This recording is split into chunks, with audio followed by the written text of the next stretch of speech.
Schnell. Hier, dann kannst du losgehen.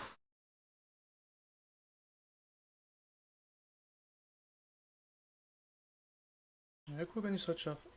Suchen kann ich.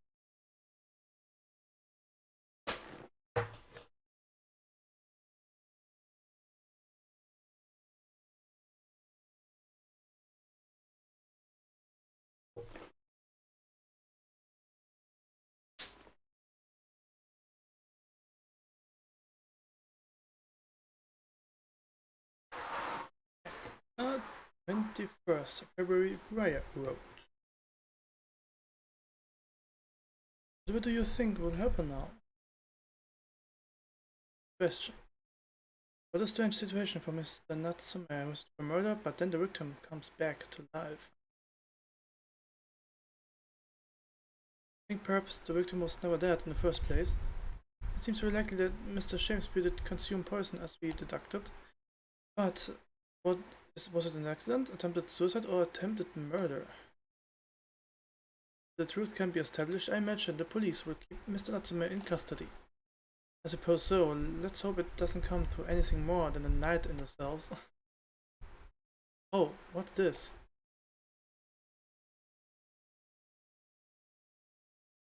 Man doing over there? Looks like he's trying to see into Soseki-san's lodgings.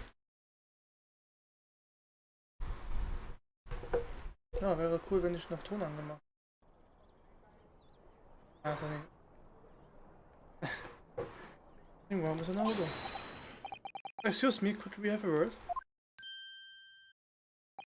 Ah.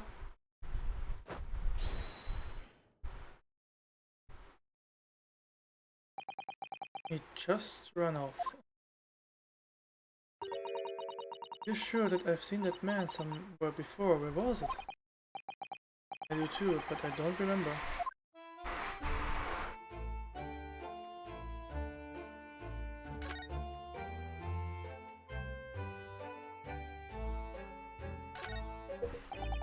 With the exception of the top floor where Mr. and Mrs. Garrett live, all the windows are pricked up.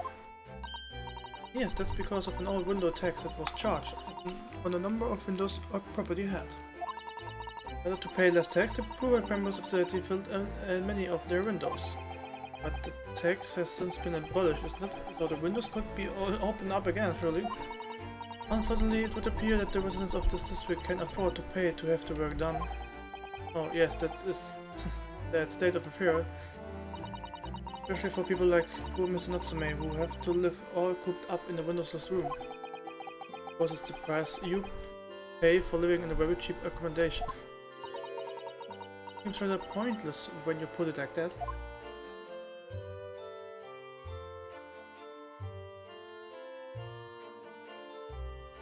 Ja.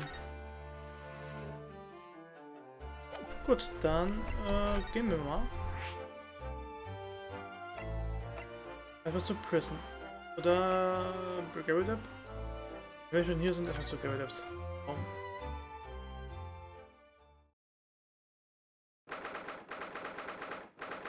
First February, the Great Ace room. Here we are again. Cedric Landlord's eccentric top floor abode.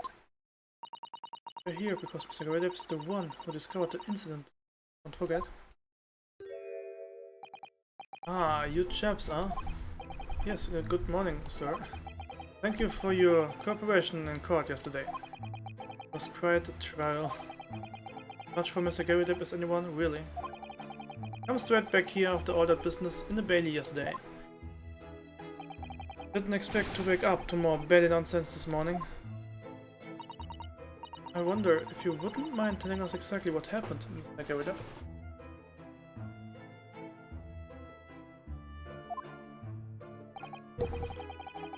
Yes, I suppose you'd like to know all about that dead loss of an actor chap in the ground floor room.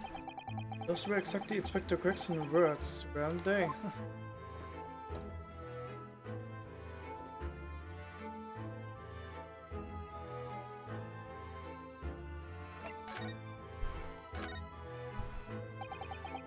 It must have been a real shock for you this morning. I heard that you discovered what had happened. Ah, well, that hopeless actor chap presses at 5 o'clock sharp every morning without fail. But at 5:30 this morning, he still hadn't lit the gas. I went down and knocked on his door. Nobody answered.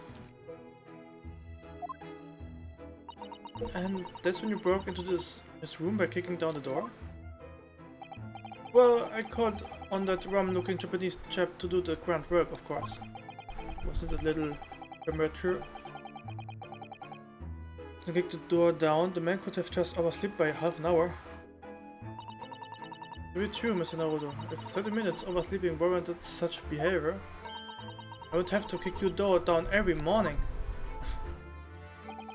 Well, no, better to be safe than sorry and all that. Just me, or is he avoiding our gaze now all of a sudden? Except that it was a sorry situation indeed that you found on the far side of the door.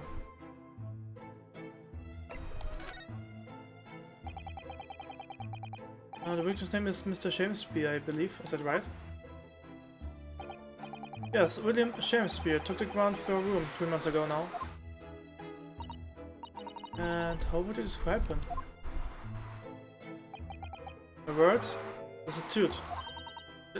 Destitute? Well, let's face it, the only redeeming feature of that room is the cheap rent. Anyone wanting to live in a place like this? Is it a broke who has a body screw loose? So hard to choose which category Soseki's son would fall into. Mr. Naruto, that's a little rude. He was doing research as well.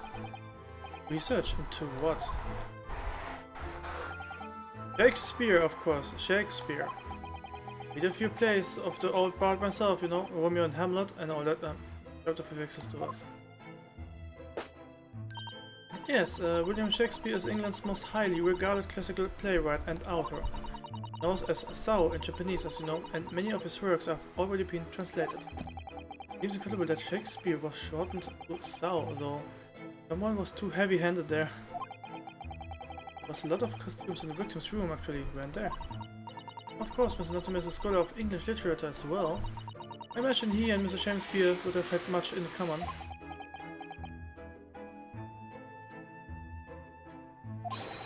Shakespeare interpretation disagreement leads to shocking murder. Let's hope it's not that. Mr. Naruto. Really? How rude.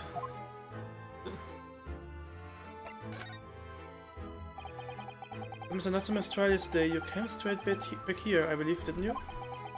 You notice anything strange between then and this morning? Well, now must have been about 6 in the evening by the time I got home. Snow was coming down rather heavily as I remember, and it was completely dark already. And that failed actual chap was out at the time. I noticed there was no light. From his room or something, I suppose. Couldn't summon the energy for anything much, so I just sat in front of the fire up here. It was after 8 before Shamsby got back. And the chap was up until past 1 in the morning, I will have you know. Of course he met his, and some time after that, I was asleep by then. My mother in the dark there. Oh, thank you, that was very illuminating.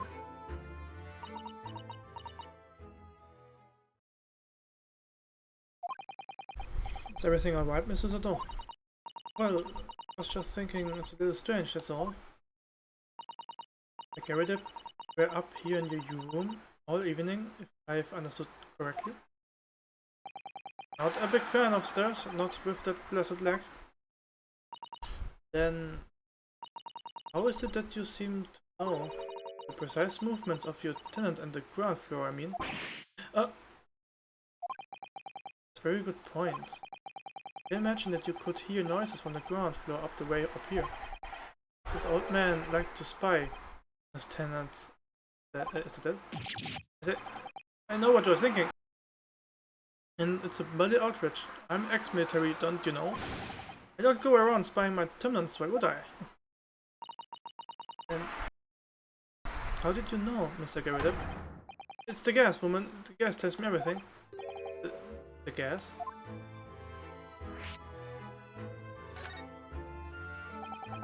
What on earth do you mean, sir? How can the gas tell you anything, let alone everything? Well, as you're probably aware, the gas is supplied in the building.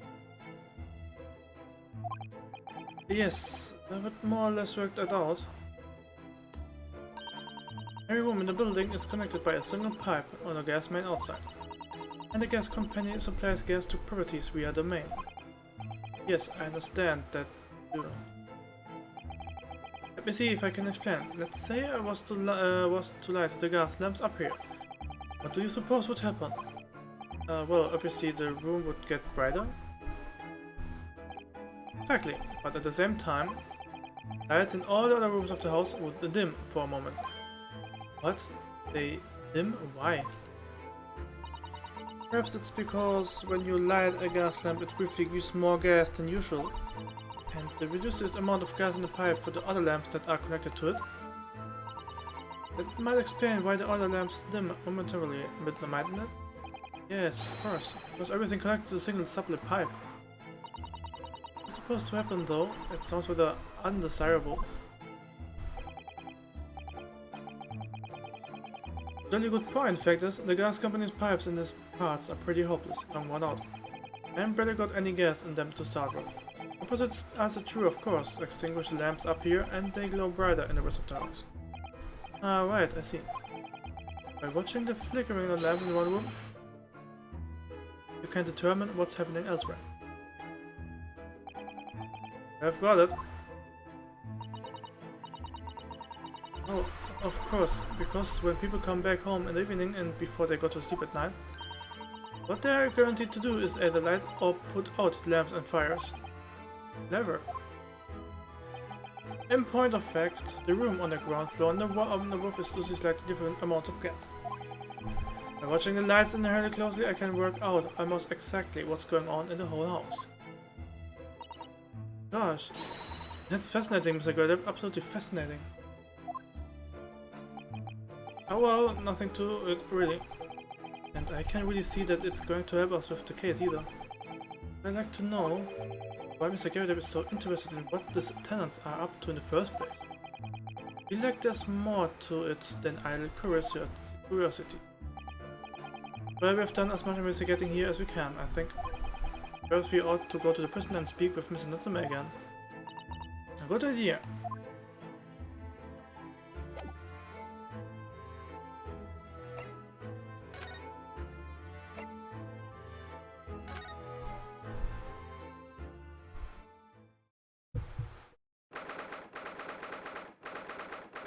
First February, local prison cell 9. Good, Mr. Naruto. It's Natsume, I have to please finish questioning you now. Welcome to the Mr. Naruto's choir. Yes? What does he tell me?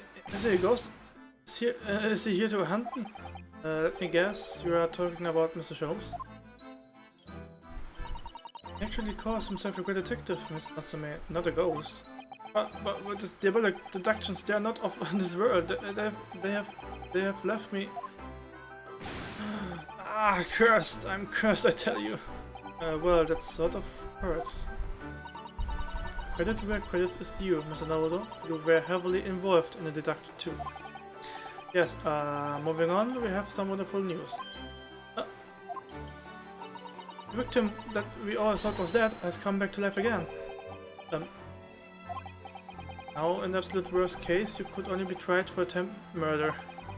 That's great, isn't it, Miss Natsume? It's terrible. Oh. I'm stuck in the cell, suffering for some silly wrong end of the stick. You did it, didn't you? Confess, you're a killer, what a mustache. Constant questions. Sorry to hear that.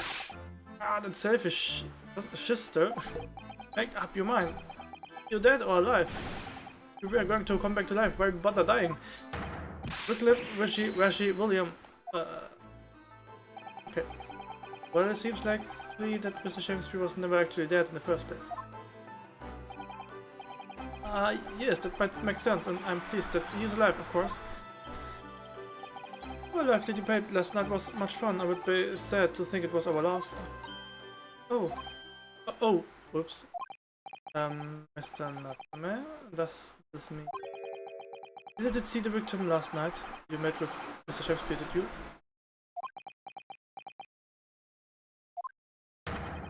I'm not saying another word. I demand to have a lawyer present. Do you think I am? Please, Mr. Natsume, we need to hear your side of the story. Why am I cursed like this?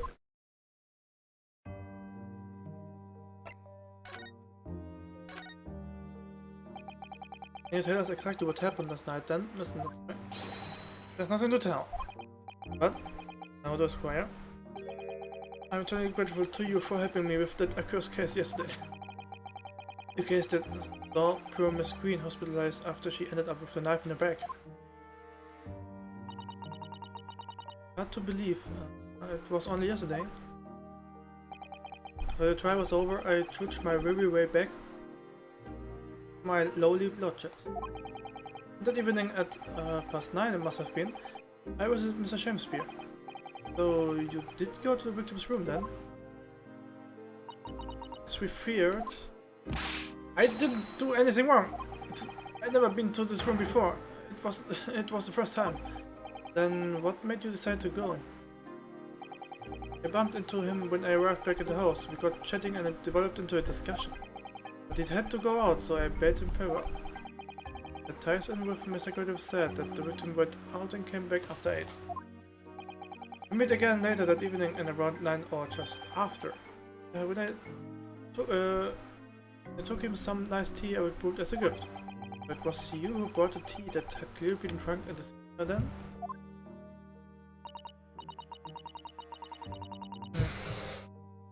I suppose you were discussing the works of Shakespeare, were you? Yeah, yes, that's right, that's exactly right. Romeo and Juliet, who was the stronger? It was a delightful debate. I'm sure. Such a stimulating subject, Shakespeare. And the debate became very heated, so you slipped poison into Mr. Shakespeare's tea? No, never, not at all, not at all. He knew that one, it was me, and when I left this room, the flamboy fellow was fighting fit, it's weird, cataract looking.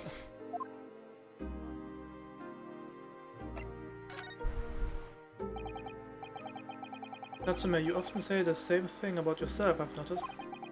You have a cursed existence. I'm sure I've mentioned this to you before, but I've been here in Great Britain for a year now, and at the time I learned that it's no place for me. It can be very trying to live in a foreign land, and adapt to ways of another culture. They are foreigners everywhere I look, and they all stare at me. They all laugh. That's the impression I got whenever I go out. It makes me scared to leave my room. Which is why I've become a recluse, but even in my room I found no respite from my fears. I moved more times than I can remember, and then, 1 week ago, I moved into Prairie Road. But why? I mean, why did you choose that place? It doesn't seem very comfortable. Plus, the rent is cheap, and I have so little money, so talk to me. The rent? Obviously, there's a reason why it's cheap. Because the room is cursed. Cursed how? The previous occupant, the man who lived there before I took the room, died there. Oh no! It was only a young man, but one morning he was found dead and no one could explain why. Really, no one would want to live in a room with a history like that.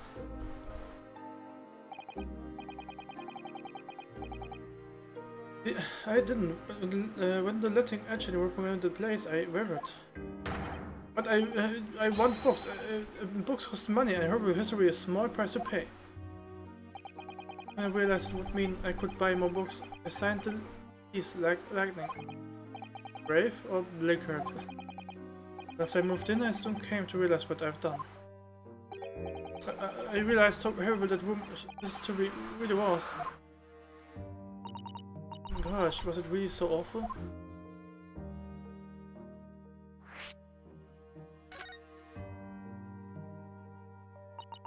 How did the room's horrible history affect you, Miss Natsume? What happened? At first it was just a feeling of beady eyes burrowing into my back, watching me. Do you think that might just have been your mind playing tricks on you? No, my mind doesn't know any tricks. It was someone else. It's been a long nightmare ever since I was given the keys to the place. Nightmare? You have been having bad dreams, you mean? All the souls who have died in the room lean over me in my sleep and try to strangle me. That really is horrible.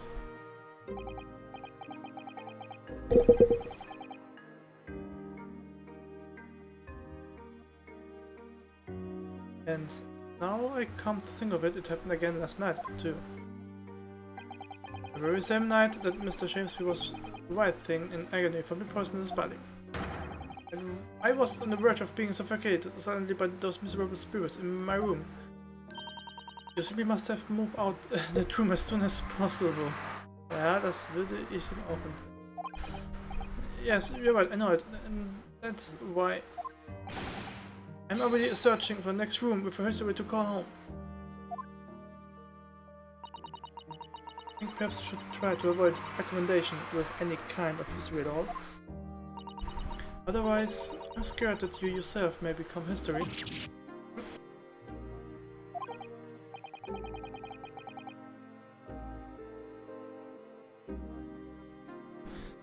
You, Sons knows how to make the man listen.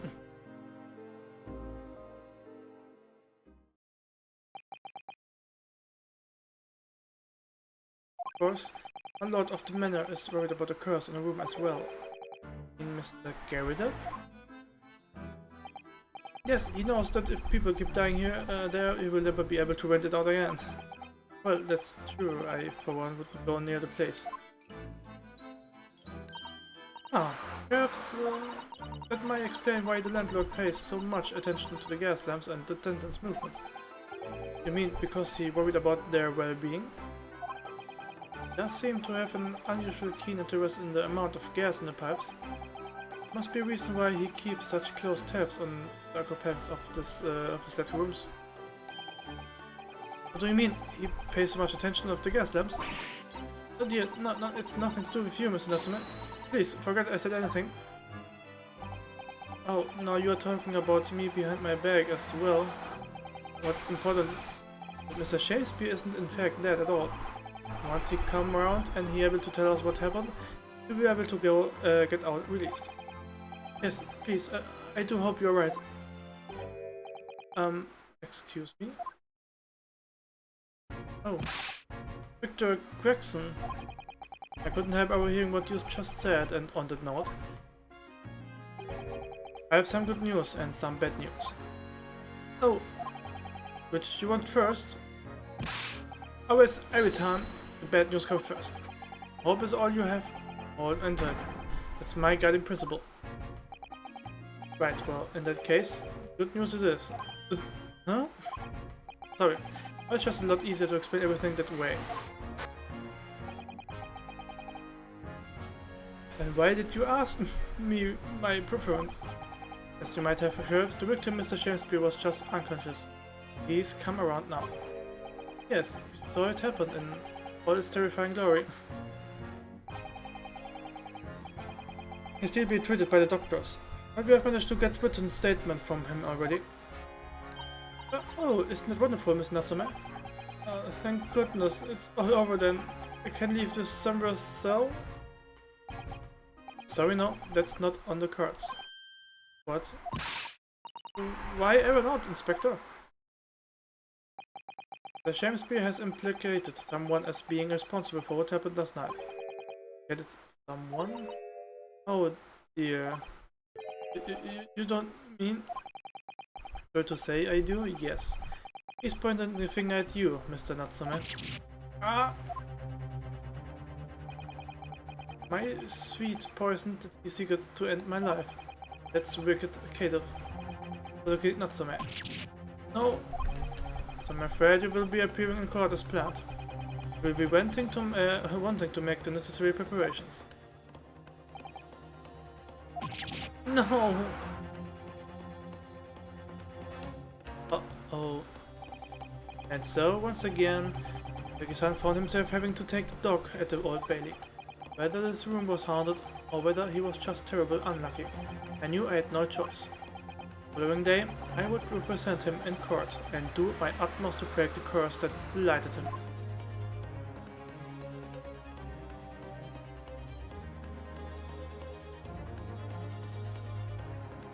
Oh, das war's? Okay, dann fange ich den Gerichtsfall jetzt schon an.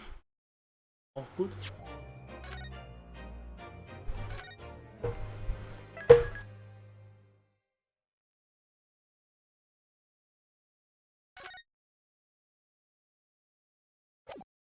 Okay, dann fange ich den Gerichtsfall auch schon mal an. Hab eben erst angefangen, okay. Doch, hätte noch beenden können. 22nd February, 9:23 AM. The Old Bailey defendants and chamber.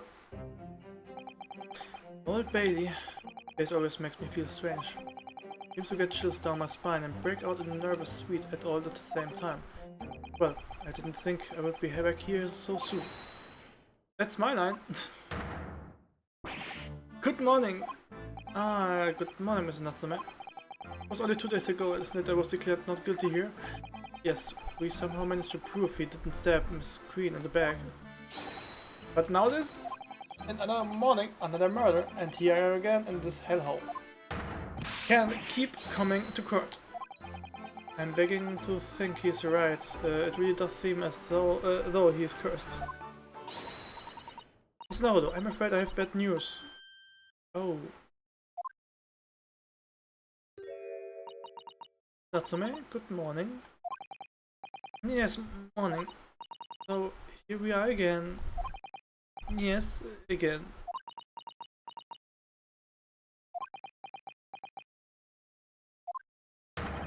Digital assistant Miss McCutter by Squires. What's the bad news? Oh dear, you heard, did you? If you come to shouting at the top of your voice, people can't help hearing what you say. Oh, I'm sorry. You've done nothing wrong, Mr. No, what is it? Well, it seems that the prosecution in today's trial, will be led by Lord Baroque Van Seeks. Ja, war ja klar. No.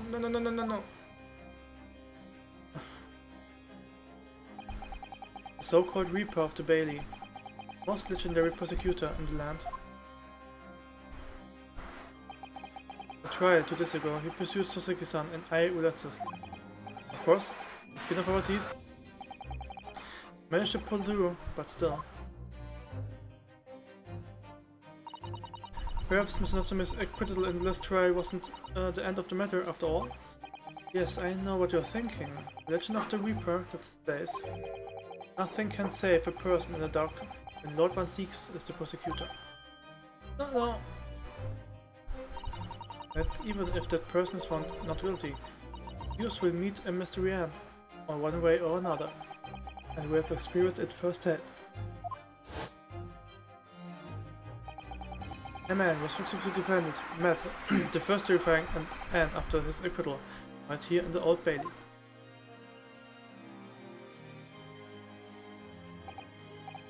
Do I have to put up with those ice cold eyes burrowing into my soul again? Cursed by evil spirits and not by the Reaper? Pair of terrifying perils, potentially. Well, if it's potentially, at least you appear to have hope, Miss Natsume. Welcome student Mr. Naruto is quiet. Yes? I'm innocent. You have to believe me. You more than anyone know. Don't worry. I will be your steadfast ally every step of the way in this battle, I promise. This promises to be a hard battle, I fear.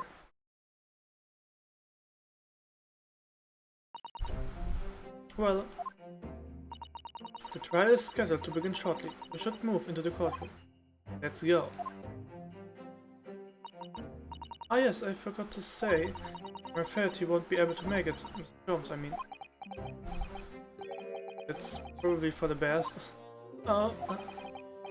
He were here, I might be tempted to rely on his help.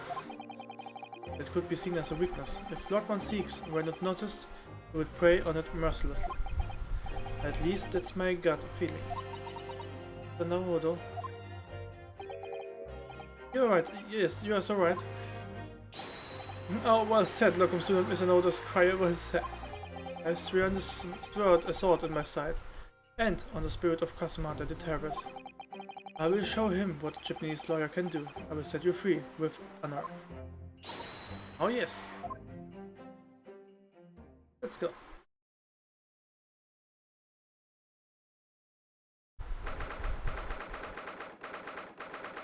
It is February 9:40 AM, the Old Bailey Courtroom. In a bekannte Gesichter. In the name of Her Majesty the Queen, I hereby declare this court to be in session. I now call upon the counsels for the prosecution and defense to declare their willingness to proceed. The prosecution is ready. The defense is ready, my lord. Readiness for the trial, my lord Nepinese friend. That's not what the defense needs. What you need is readiness for your inevitable defeat. Not just in my imagination, really there. Lord One seeks has such an animosity towards us Japanese for some reason. It was some time ago now that he first became known as the Reaper of the Bailey, I believe. These past few years he hasn't appeared in court at all. Yet, now he is back in the courtroom, so for some reason. Only when I am defending. This Reaper, with this curious disdain for us Japanese, is a persecuted shrouded in mystery.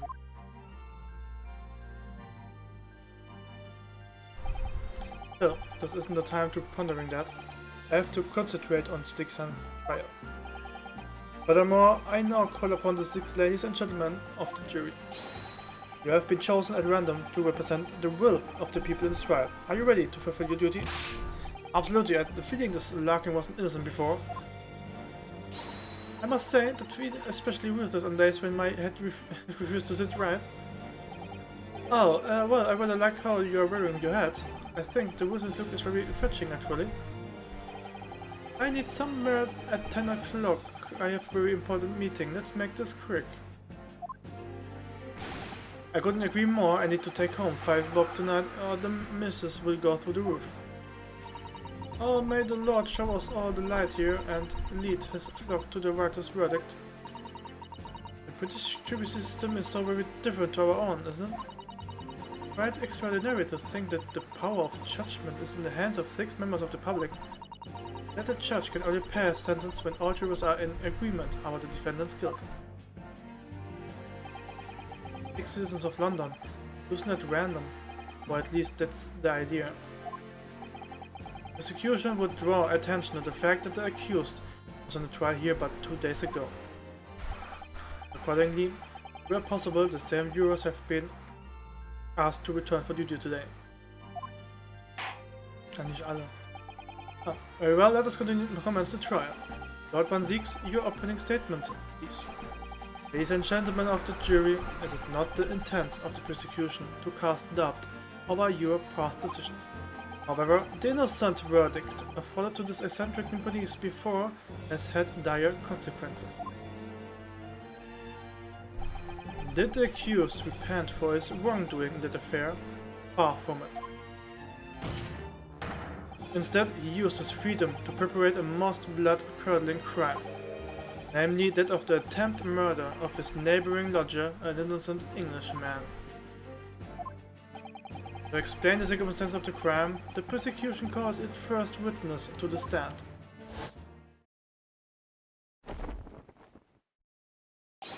The detective responsible for investigating the scene and the accused himself.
So, aber. Witnesses, your names and occupations, please. Yes, sir. Tobias Gregson, Detective Inspector at Scotland Yard's Homicide Division. Soseki Natsume from the Empire of Japan. My government ordered me to come here as a student to study your language and culture. Miss Natsume. Yes, my lord, sir. I'm quite sure I'm not mistaken that you saw on oath never to set foot in my courtroom again. I remember it as if it were yesterday. The day before, in fact, my lord, but close enough. Believe me, this is the last place I want to be. Inspector, let's hear from you first. Explain the case for the court. Right? You are, sir.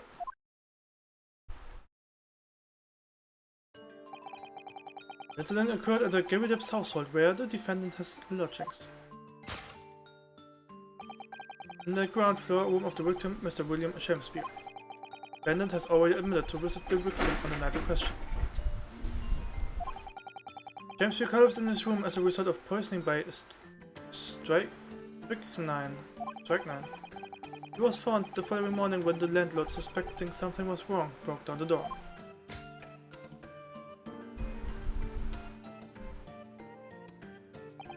This means, I presume, that the door to the victim's room was locked at the time of the incident? Correct, my landlord. It was locked from inside, making entry to or exit from the room impossible. Although the victim was Shakespeare lives to tell. We nearly didn't. The man was halfway to heaven when we first found him. Was the first officer on the scene, my lord. And I have the photographic print here that I took at the time to show him how it looked. Yes, a chilling scene indeed. The man looks very much deceased.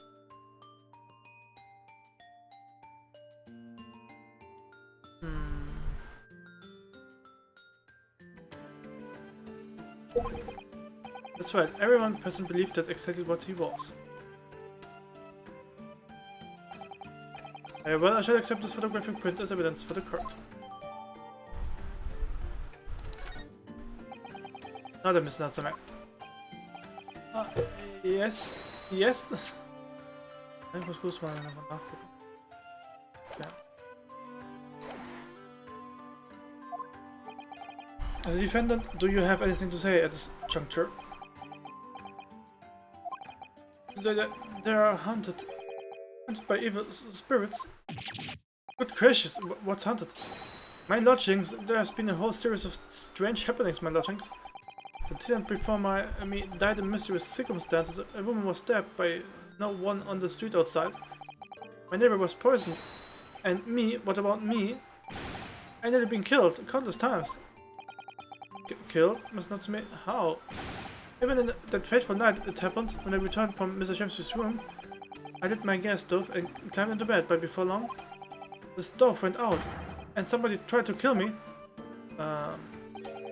Must always extinguish all fires before retiring for the night, Mr. Natsume. But it's so cold, my runny nose would freeze.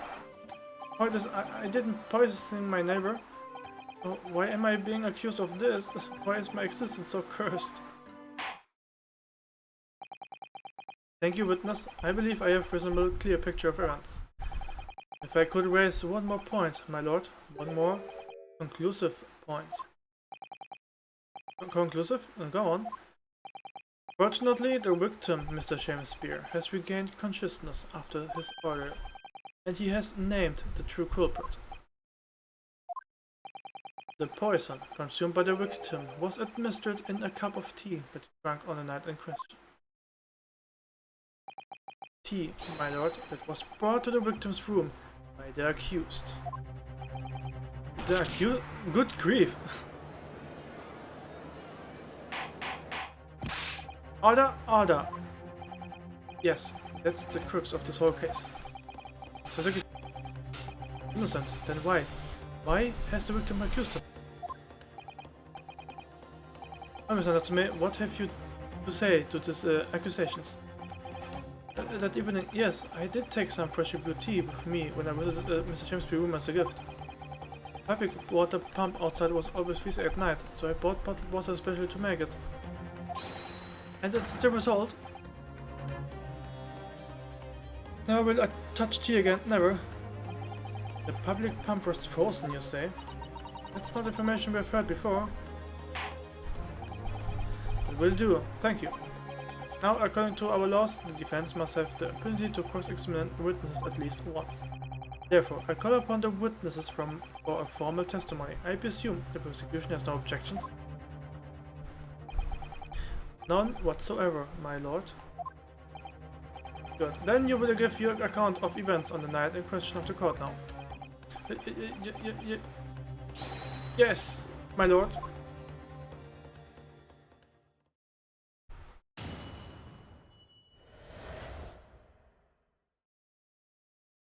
The catastrophic night.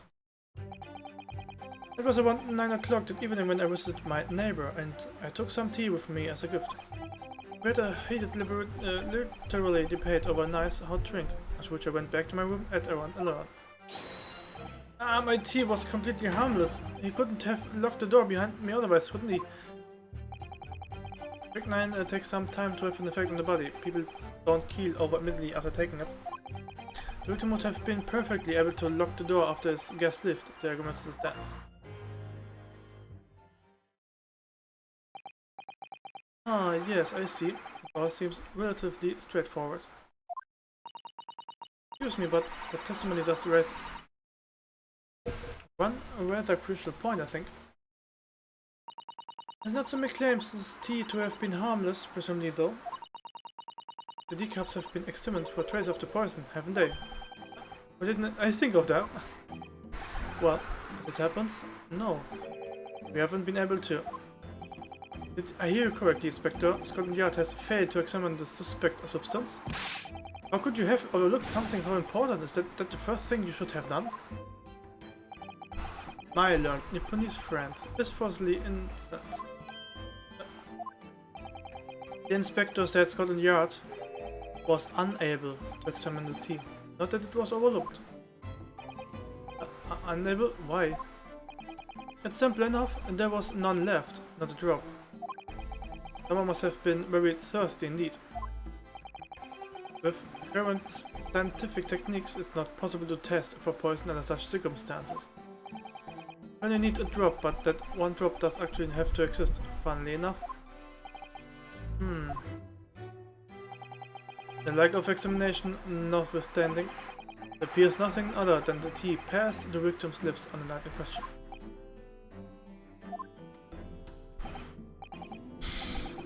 I see, thank you, the matter is clear. Cast your eyes over the truth, my learned friend. What? You can see in their faces, I'm sure, the recognition of the accused's guilt. Blind's fate is all but sealed. In mere moments from now, you will lose, and your comrade will be damned for all eternity. That's right. I feel all six of the jurors looking daggers at me. But I can't let them beat me down. I won't. Counsel for defense, proceed with your cross-examination. Yes, my lord.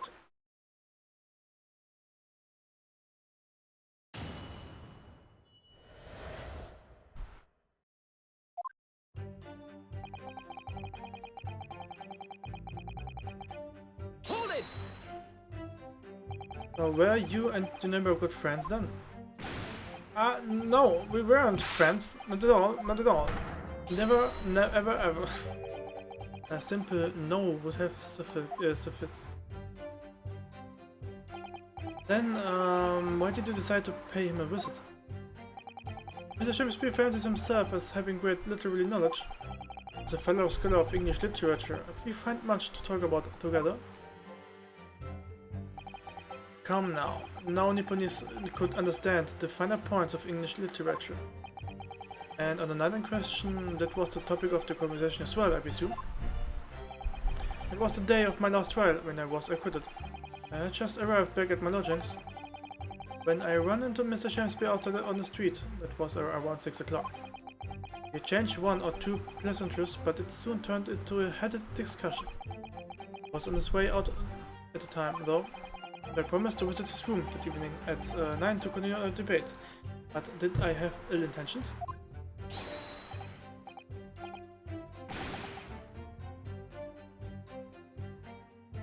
No, not at all. Not two, not any, not at all. Never, ever. Simple no would have sufficed, I feel. Then tell the court what did happen when you visited the victim's room.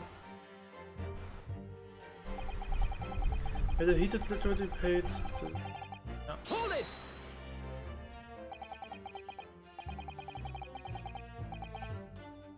A literary debate about Shakespeare works? I think you said, didn't you? Shakespeare? Ah, very worthy topic of conversation, I must say. Oh yes, my lord. Romeo and Juliet. Who was stronger? It was a profoundly bizarre parody. Romeo and Juliet? Who was stronger? You know I'm going to regret asking this, but how did the debate go? Well, it was agreed that we would reach a conclusion more quickly with a reenactment. So we battled it out, in a Greco-Roman style naturally. What? Mr. Shakespeare had all sorts of customers in the room for just such a contest, man. When you say a reenactment, you mean you were actually in costume. He as a Romeo and I as Juliet, and after a rigorous wild tussle, I as Juliet came out on top. I victory I will cherish forever. I dare not imagine the terrible scene of carnage. The fact remains that it was you who prepared the tea and took it to the victim, correct? I boiled the water in my room and made a pot to take with me. I heard that he was too poor to have tea himself, you see? True, there was no sign of any tea leaves in the man's room. I want to do something nice, to be friendly. So why is everyone looking at me with such suspicion? Tea was harmless, of course it was. And do you have any basis for this statement, witness?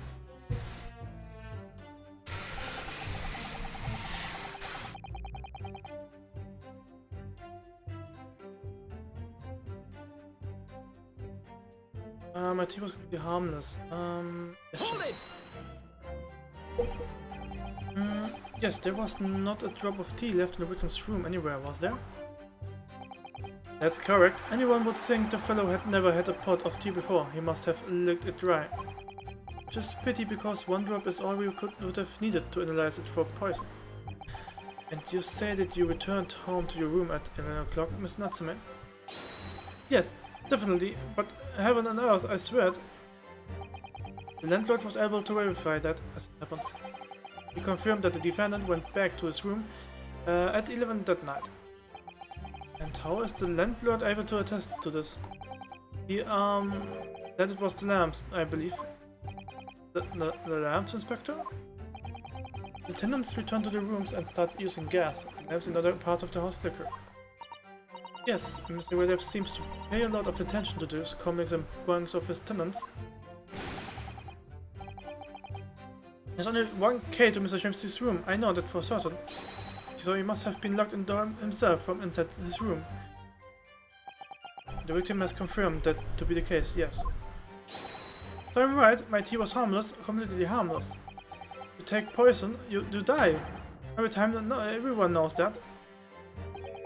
That's not that simple, I'm afraid. What do you mean?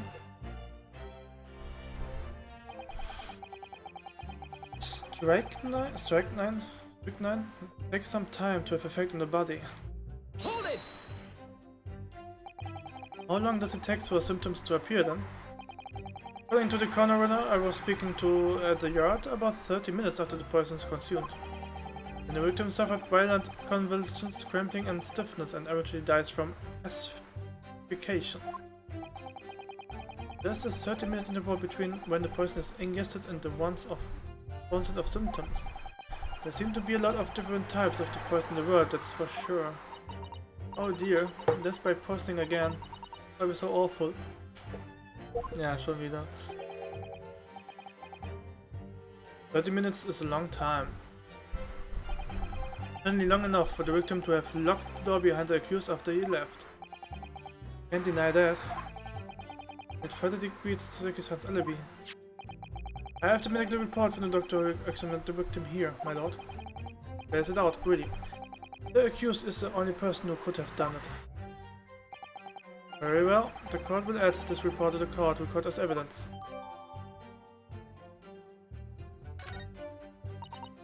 Oh yes, I see it here.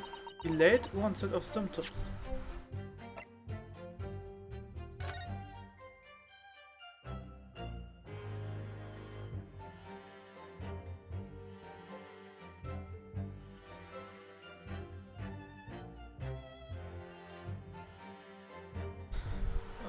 Victim William James, because of coma, ingestion of a small quantity of strychnine, toxic effects present 30 minutes after ingestion.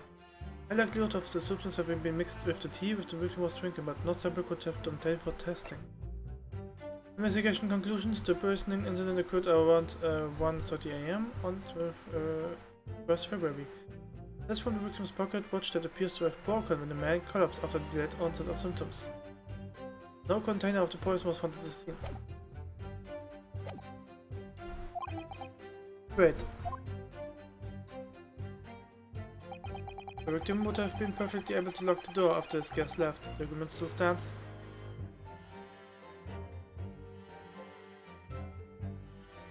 Hold it! The argument still stands, you say? This is what Mr. Natsume has been saying, isn't it? The pair of them drank together that night, so if there were poison in it, the victim would have been able to lock the door after the accused left later on. Exactly. Me and the tea are innocent, sweet and innocent, I tell you. I'm afraid, sir, that doesn't follow. You see, strychnine is a slow-acting poison. In other words, it takes time for symptoms to appear. You could have left the room up to 30 minutes. The victim drank the tea. As long as you did that, Mr. James, you could have locked the door after you were gone. But no! We drank the tea straight away.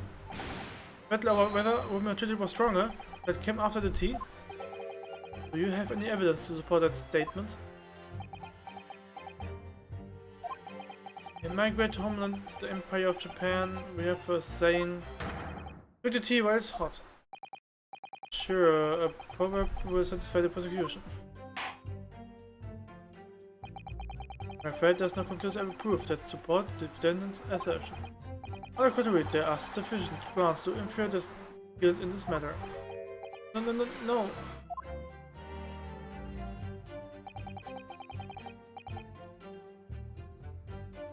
That's the extent of the testimony, is it? If I could voice a personal opinion, Mr. Naruto. Of course, go ahead. Natsume is arguing for an innocence, so admittedly and so persistently. Yet, Inspector Crichton just brushes what he just says aside. Really quite infuriating. I agree. We need to find an inconsistency in what the Inspector is saying, I think. Right, so, as things stand, the juror is sure to find Mr. Natsume guilty. I see it that we need to focus on is the poison and the tea. Listen carefully to this testimony again. Yes.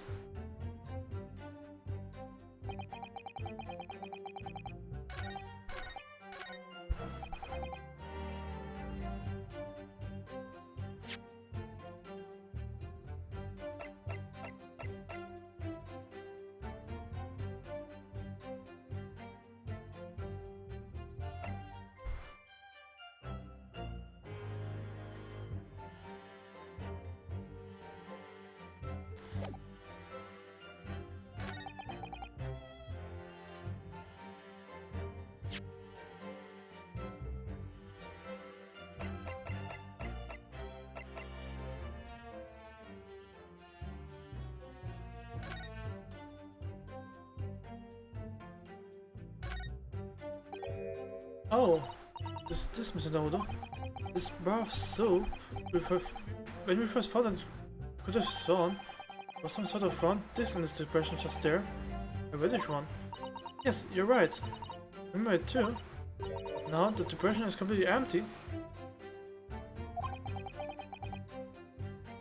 Where could the disc have gone? So.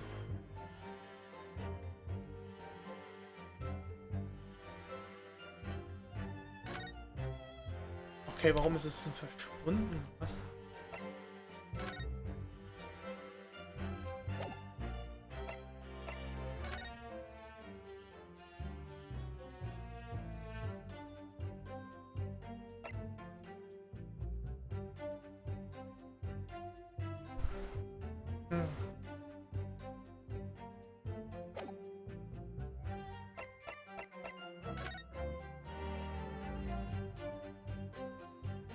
Und nichts Wichtiges. Ah, die alte Karte.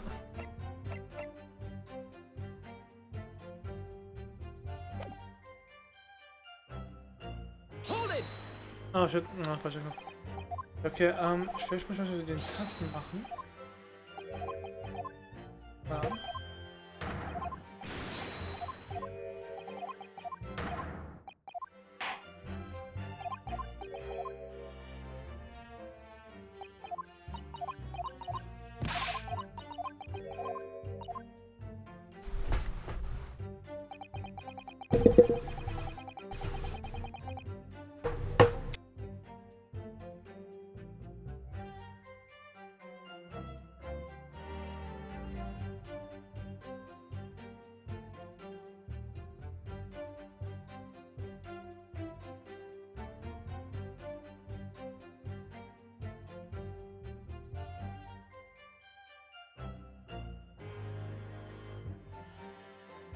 Also.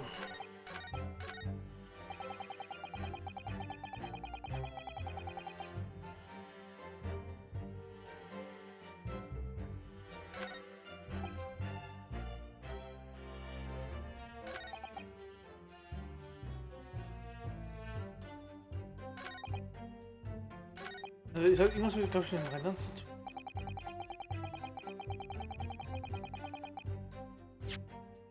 Aber vielleicht kann ich es hier machen, warte. Ah, ich speichere aber erstmal ab. Glaube ich besser so.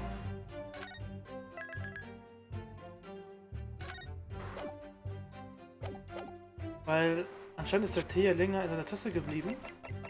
Objection. Nein. Das stimmt so nicht.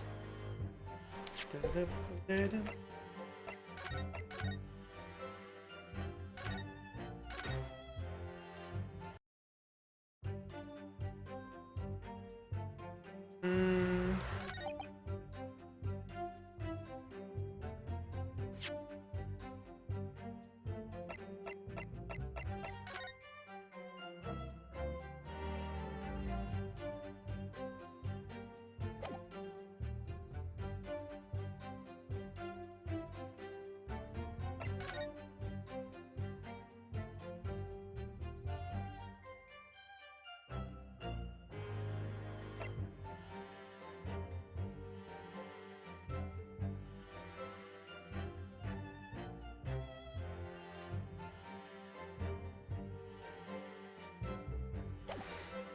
Da, wann ist das zurückgegangen?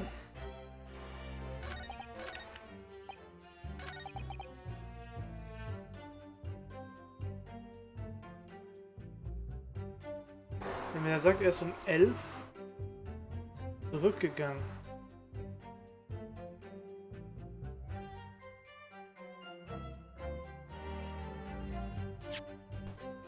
Kann doch nicht sein, weil er ist doch laut Ihnen Tag 2 gestorben. Muss er um 1 vergiftet worden sein. Den Tee ja später getrunken.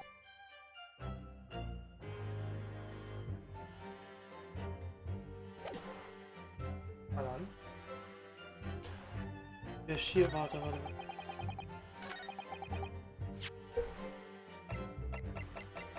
Objection.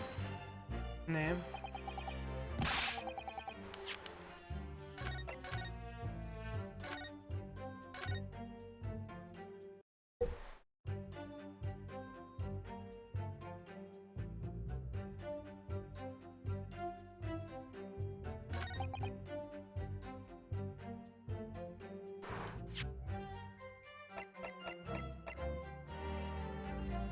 Objection. Nein, das zählt auch nicht. Oh Mann. Ja, diesmal, dass das wieder durchgeht.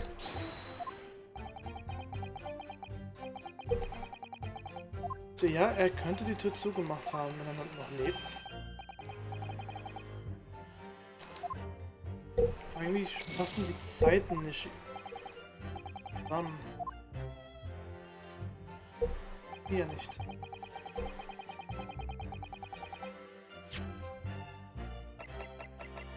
Objection. Ja. Er hat noch die Tasse in der Hand gehabt. Ich dachte, er wird sofort ausgenommen.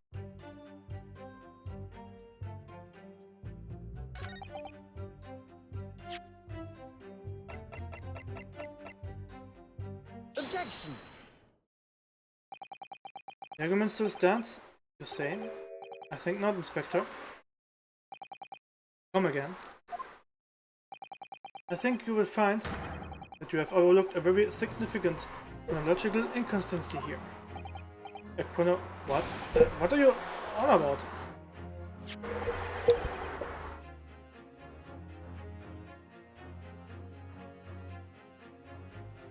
According to this report, the victim must have consumed the poison at around 1:30 in the morning.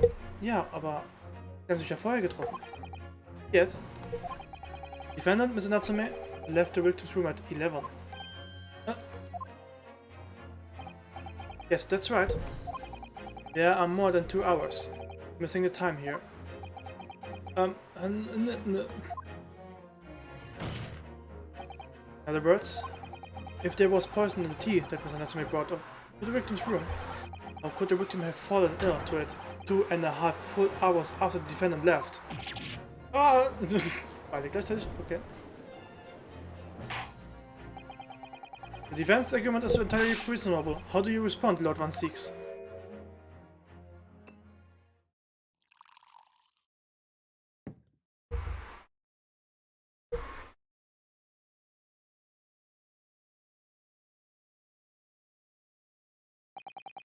Pray forgive the discourtesy in my mind was wondered. I was considering what cuisine would best complement the contents of my hallowed Chelise luncheon. How could it have happened? Ask. I do hate to shatter illusions, but meinem friend appears to be chasing a phantom idea. A phantom?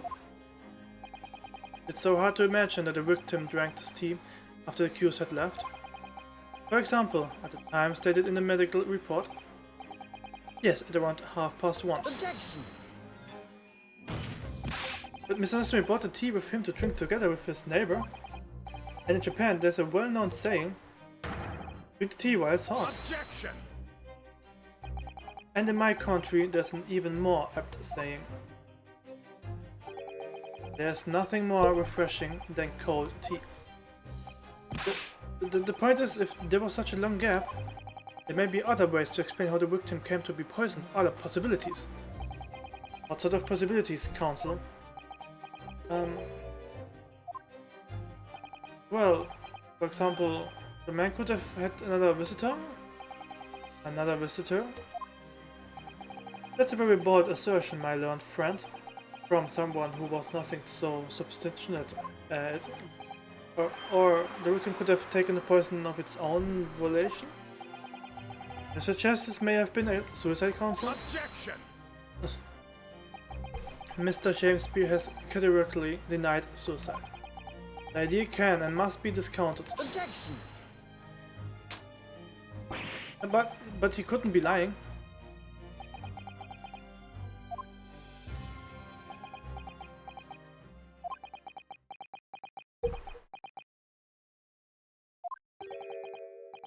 Something wrong, Lord Van Six? I was listening to the sound of the carriage pulling up outside the courtroom. Pray, forgive the discourtesy. Carriage? What carriage? Would seem that the key player in this case has just arrived.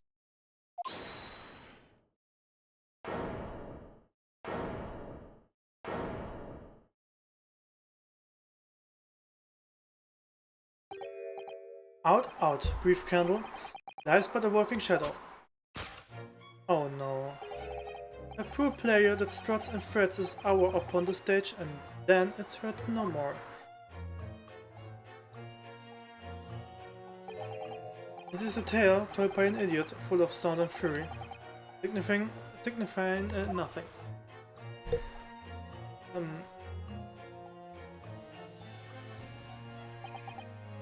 Who, sir, are you? William Shakespeare, my lord. Alas, 'twas I, undone by those bitter events. I am the victim.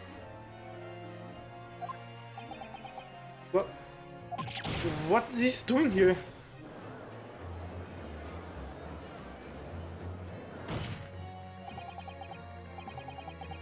Prosecution seeks to call this gentleman to the stand. With this testimony, my learned friend, futile resistance will be utterly crushed. You are calling him as a witness? Very well, counsel. I grant your request with interest. I'm curious to discover what the court shall hear from the victim himself.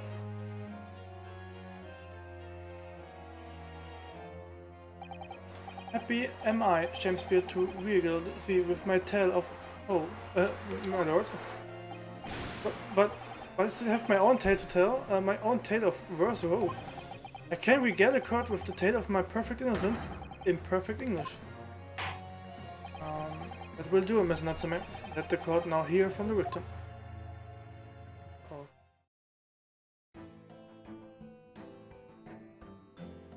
Oh, and there too. Okay. Alright. So that's Mr. Shakespeare. Who's that other man beside him?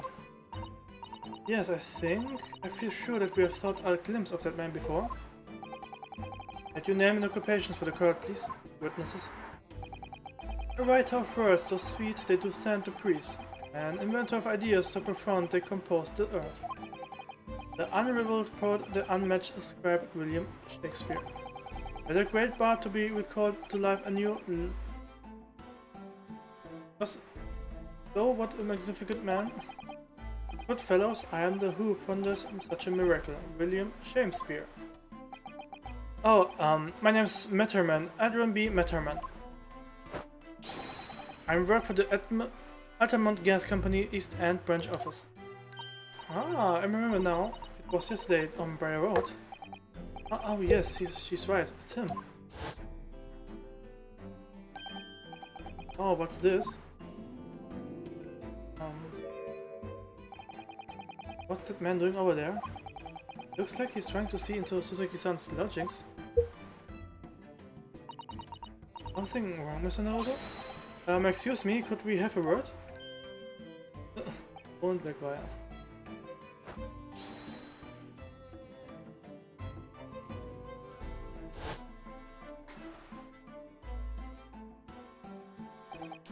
Yes, we spotted him outside Mr. Williams' house that morning. And he's a gas company employee? What does he have to do with this case? So, Mr. William Shakespeare, are you a victim in this miserable affair, correct? Oh heaven, oh hell, do you command me to remember that sweet poison that did cross me and cross my innocent lips? I subpoenaed him for the trial, with his doctor's permission, naturally. Hearing the testimony of the aggrieved will remove any room for doubt for the jurors' minds, I'm sure. Behold, you have only to rearrange the letters of my name to see that me as a seraph, an angel indeed. Thus be noble of my mind, sweet of nature, and rebel. Where will I, honest of earth, hurt as a all heavenly angels be. Schwierig sowas zu lesen, hey. Because there isn't a less contrived meaning in your name. No, not at all. You seem to be very moved by this man, I'm afraid. They're actually talking the seraph anagram ideas seriously? Thank you, witnesses, for your illuminating introductions. But my lord, what's the man next to Mr. Shakespeare doing here? The gasman, I mean. What, me? Well, now, allow me to enlighten my learned friend. You recall, I presume, your earlier impertinence? When you suggested that the victim had another visitor to this room on the night in question, and moreover, that the victim is a compulsive liar. What? No, I didn't quite say that. Young Stroker is here to controvert your wild claims, conclusively. Is that not so, Mr. Mitterman? Hang on, no, I'm just here. I will call for your formal testimonies. We'll tell the court as loosely as possible what happened on the question. On may smile and be a villain. Yes, it doth pain me, but let the truth be spoken. Truth of that wintry night of my discontent. The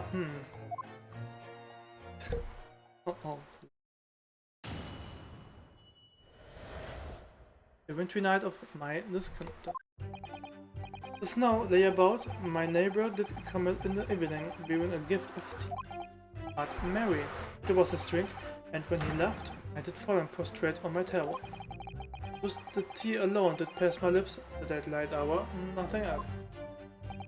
I was outside the block's window in the freezing cold at night, keeping an eye on his room. No one else visited his room but that short little round-backed eastern fellow. Warst du da? Wait, what did you say?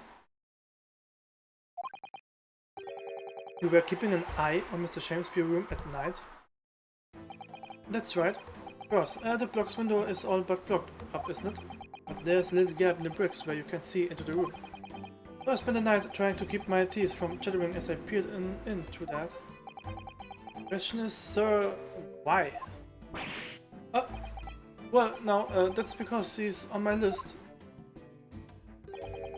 What a piece of work is a man. Wherefore would that though not stare in wonderment? What are you talking about? This buzzing busybody hath not part in this play. I pray thee, pay him no heed. Make no more ado about his tedious words. What do you say about me? Calm yourself. God is concerned with what happened on the night in question. Nothing more. Indeed, that is so. And, as the testimony we have just heard clearly reveals, was no one other than the accused present at the time would have carried out this crime.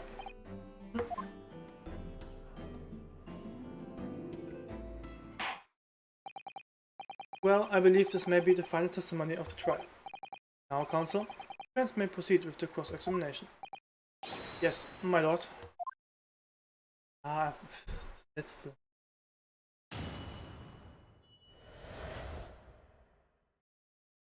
29 of my discontent. Anders hat durchbefragt. To be clear, by neighbor you were referring to the defendant, Mr. Natsume?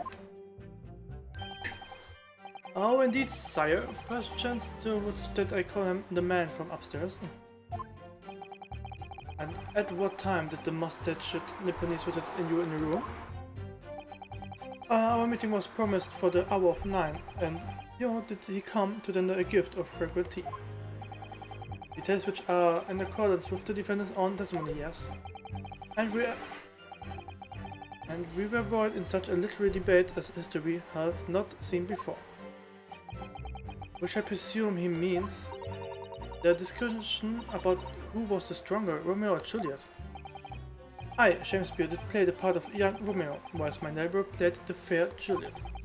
Each of us tries as would our characters be, to bring weight upon our merry experiment. Oh, I dare not imagine the scene.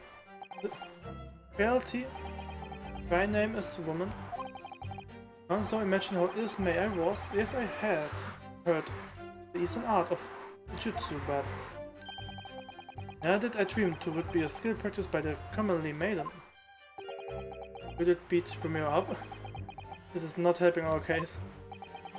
I believe the court has heard enough about your earth-shattering literary debate. Perhaps you could reiterate your statement about the tea the accused brought to your room? Miley, I am thy servant. Gladly I would do thy bidding.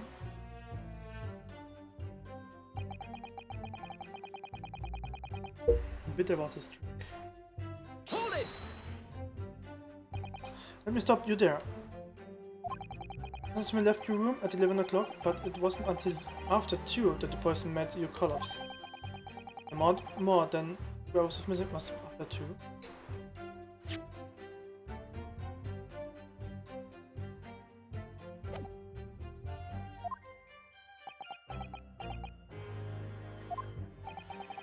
The defendant had really put the poison into your tea. That 3-hour window of time is something you were going to have to explain. Sadly, this is an easy task. What? I did drink of the tea not while my guest did tarry, but after he took leave of me. Faith to stone cold, but at 1 hour past midnight, really were my lips parched. Objection! That doesn't sound normal. Nah, it's quite ordinary, sire, after all. Though witness recall our fairy debate. If missed such argument, there would be no time for fairy tea. Romeo and Juliet again, and who was stronger? Mr. Shakespeare, in summary, allow me to confirm. You did not come here with the intention of naming your attacker. Of course, my liege. No start the stupid lover of words that attempt to shuffle me off this immortal code. We all know what that means. He alone did pass my lips that late hour. Nothing else. Ah. Was ist mit der Seife? Hold it! So, you didn't have any kind of evening meal, dinner, supper?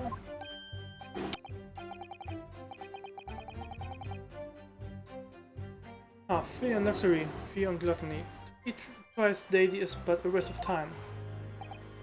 Sorry. I would that my belly were full, no more of than the sun, otherwise. Well, most heroic eating habits, I must say. Night and day do I fill my hours with learned study of the great bard and playwright. Hence it is the right note in my chamber be then the costumes of minor art. It would appear to be the case, as even the rodent was found starved to death in the room. When I think of it, it's not just food that was conspicuously missing from that room, is it? Don't we recall seeing a single play or script anywhere? Oh, I have devoured them all. You have eaten them? Every word be within my skull. Did thou imagine otherwise? Right, that wasn't misleading at all. Now, could you turn around, do you think? Which brings us to the conclusion that the only way to poison could have passed the victim's lips is in the tea. Ah.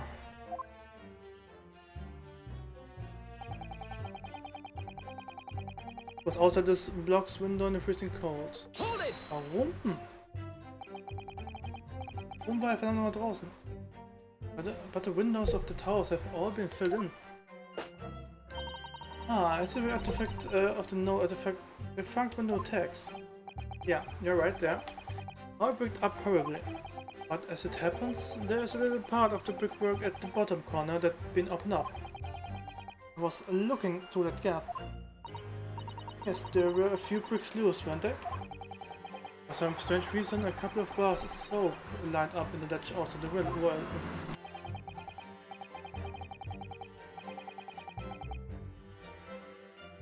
I don't like going around poking my chin in other people's business, especially on frozen cold nights. But damn is my orders, so that's what I will keep doing as long as there's breath in my body.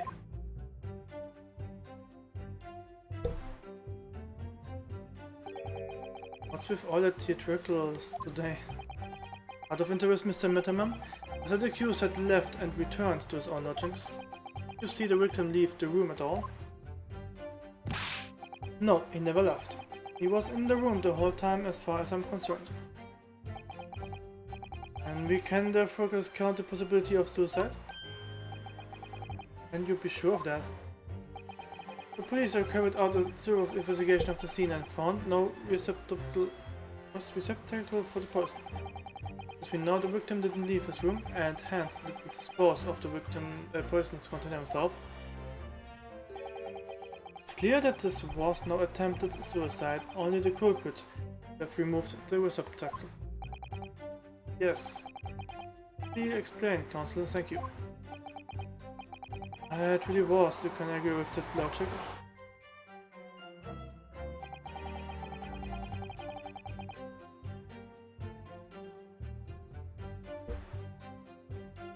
Hold it! Say, a short little round-backed eastern fella. You can be sure it was the defendant then? Objection!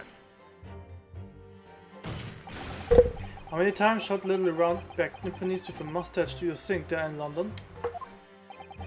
Well, of course, it's only a narrow gap and it was quite dark, so I didn't notice the mustache.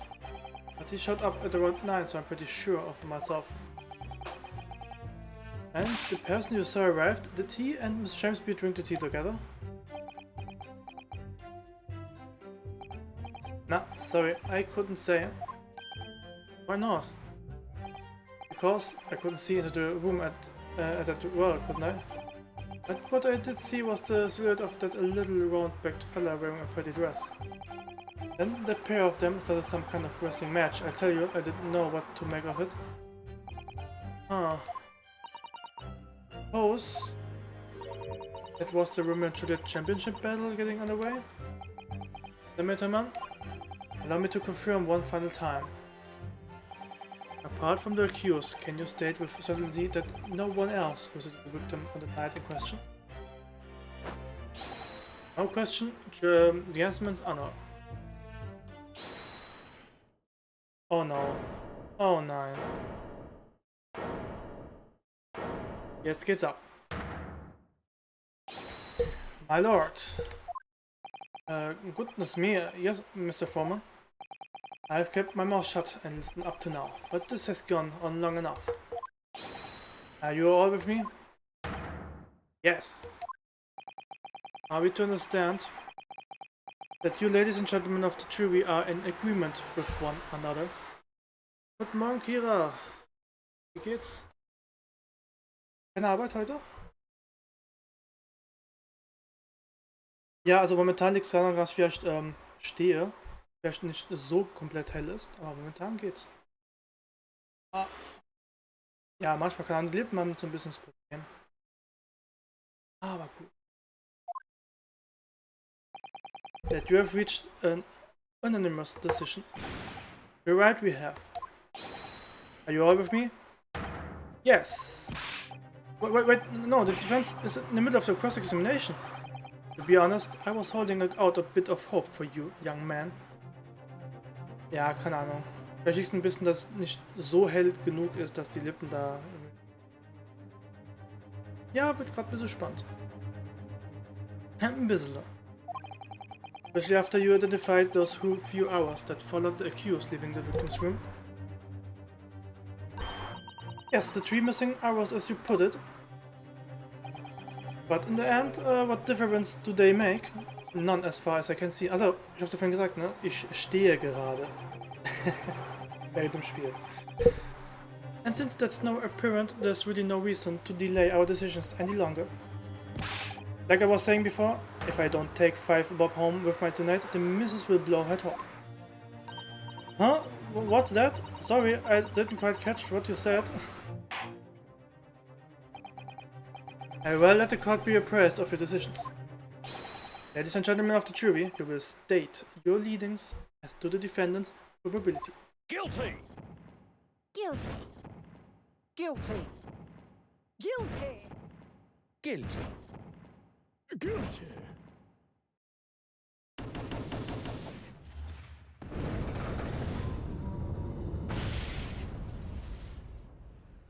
Okay. All of you? Well, it would appear that the jury is indeed unanimous.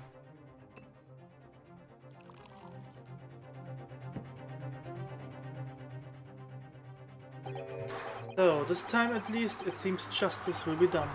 All's well that ends well, as they say. This calls for a toast, I feel. To the guilty being punished. What? Noch nicht vorbei. Get up, Mr. Naruto, please. The trial isn't over yet. What do you mean, Mr. Sato? What about the information I found in this encyclopedia of British law I have? What obscure right that belongs to the defense is in the situations? Remember? Du hast vor 2 Tagen erst einen Fall gemacht. Vergiss es doch nicht. A summation examination. Yes, that's right. We don't have a jury in Japanese courts, of course. But here in British Court of Law, if you can reverse the decisions of majority of the jurors, you can force the trial to continue. This trial can't end now. Whatever it takes, I just can't let that happen. The defense moved to invoke its right to summation examination, my lord. I am not surprised at my learned Japanese friend's inability to admit defeat. You choose to cling desperately to some archaic rule you barely comprehend instead of accepting the truth. Certainly no other defense counsellor in recent times has exercised the right to a summation examination. Because they all know that once the jury's mind is set, it cannot be altered. Nevertheless, the right remains and must be upheld. Defense counsel's request is granted. This court will proceed with a summation examination as outlined in the Encyclopedia of British Law. Thank you, my lord. Are you and your fellows prepared, Mr. Foreman? Believe me, my lord, I know all about this young lad's tenacity. And we are ready for it. Very well. In that case, ladies and gentlemen of the jury, I hereby call upon each of you to state the grounds upon which you find the defendant guilty of the crime for which he stands accused.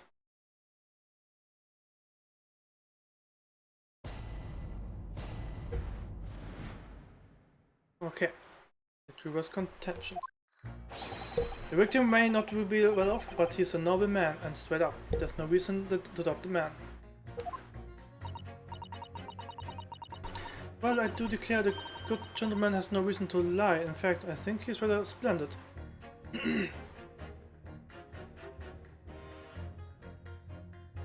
Ich bin gerade nicht, dass ich dir bei Discord jetzt drüber schicke, aber du wirst mir da vorgeschlagen am Handy und brauche die am PC. Okay. Ah, dass es mir schickst, okay. Das ist... okay. Dann, okay. Wenn du das halt sagst. Ja gut.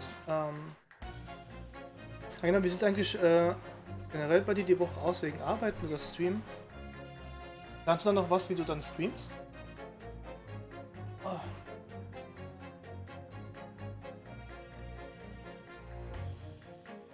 Well, to declare the good gentleman has no reason to lie. In fact, I think he's rather splendid.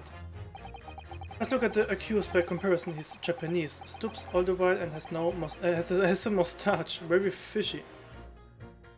Ah, okay, dann Speeches. Da können wir vielleicht am Wochenende was planen, wegen Mario Kart und so. Sollte ja funktionieren. There's no evidence to suggest the gangling actor is a fraudsman, for now, at least. I really don't care, like, I just need this trial to end quickly. 3 hours of missing time? It's nothing when you reach my edge, you know? Nothing at all. Oh wow. I knew it. Everything one of them seems completely convinced. It would seem that other jurors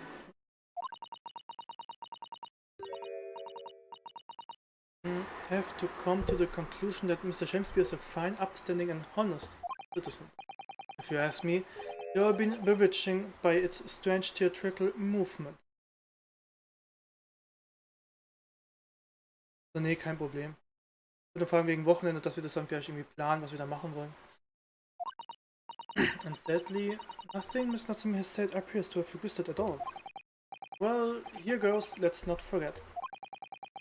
I've pleaded with the jury on Soseki-san's behalf before and it worked, so you never know. Before we begin?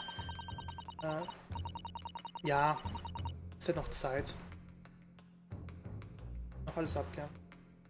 Might be an idea for me to remind you exactly how a summation examination works, Mr. Naruto. Oh. Well, you're still very new to the British law after all. True, I suppose. And Suzuki-san's fate is entirely in my hands now, too. There's always a chance I might have forgotten some crucial detail. Perhaps I should hear Suzuki-san out. Wonder, should I let her talk to me with again or not bother? Nee. Alles gut, ich weiß, wie es funktioniert. Thank you for the kind offer, Miss Susato. I believe, but I've been through plenty of these summation examinations already now. I think it's important that we don't delay the start any longer than necessary. Of course, I understand, and I'm quite sure you're right. If you are confused by anything at any point, you can turn to me and advise whenever you like. I will hear for you. The key to this is really listening carefully to each juror's statement. Finding two that are contradictory and pitting the corresponding juror against each other. Without further ado, please, counsel, proceed with the summation examination.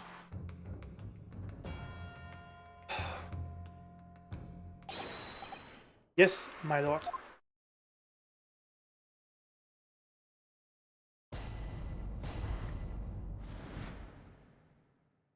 The defense are brutal.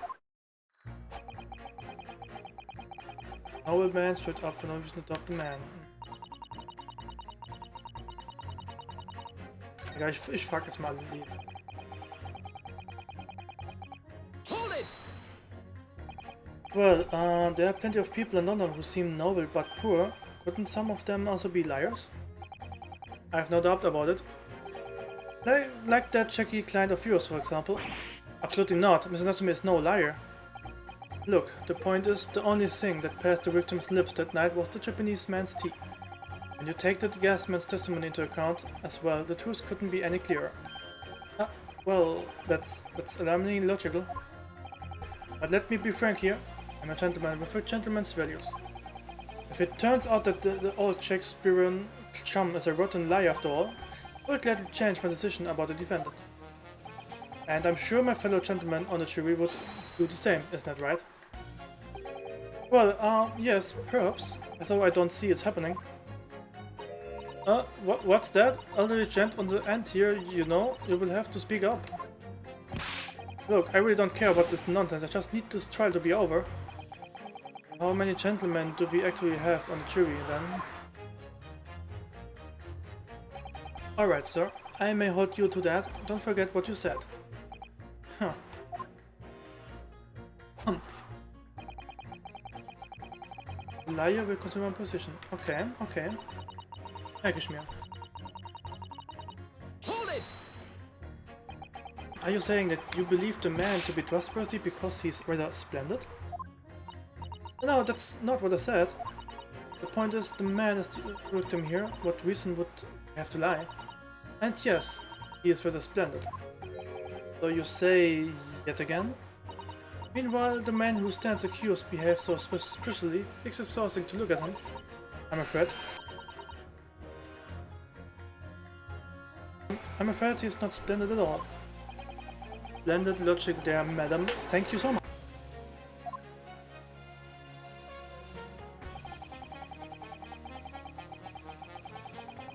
Just look at the accused by comparison. Hold it! Weil er einen Schnurrbart trägt, ist er verdächtigt. No, not one of those things is reason to find the man guilty. But he is fishy. There's no point dancing around the fact. He is Japanese. He has a mustache and he stoops. You see, you arrive at the conclusion in just 3 steps. 3 steps, like a waltz, in fact. You know, the more I think about it, the more this trial seems like a dance. You seem to be several steps ahead of yourself, though. You're on the wrong foot. No, there's nothing but circumstantial evidence here. There's no actual proof of the defendant's guilt. But the victim's version of events is backed up with what the big-chinned man next to him says, isn't it? 1, he saw the Japanese man there. 2, he saw no one else. And 3, he saw the Japanese man there. Oh, that's another 3 steps. Oh, this really does seem more and more like a waltz, doesn't it? Right, and the prosecution will waltz its way to victory if I let you speak much more. There's no evidence to suggest the gangling actor is a fraudsman, for now at least. Hold it! A fraudsman? What do you mean by that, madam?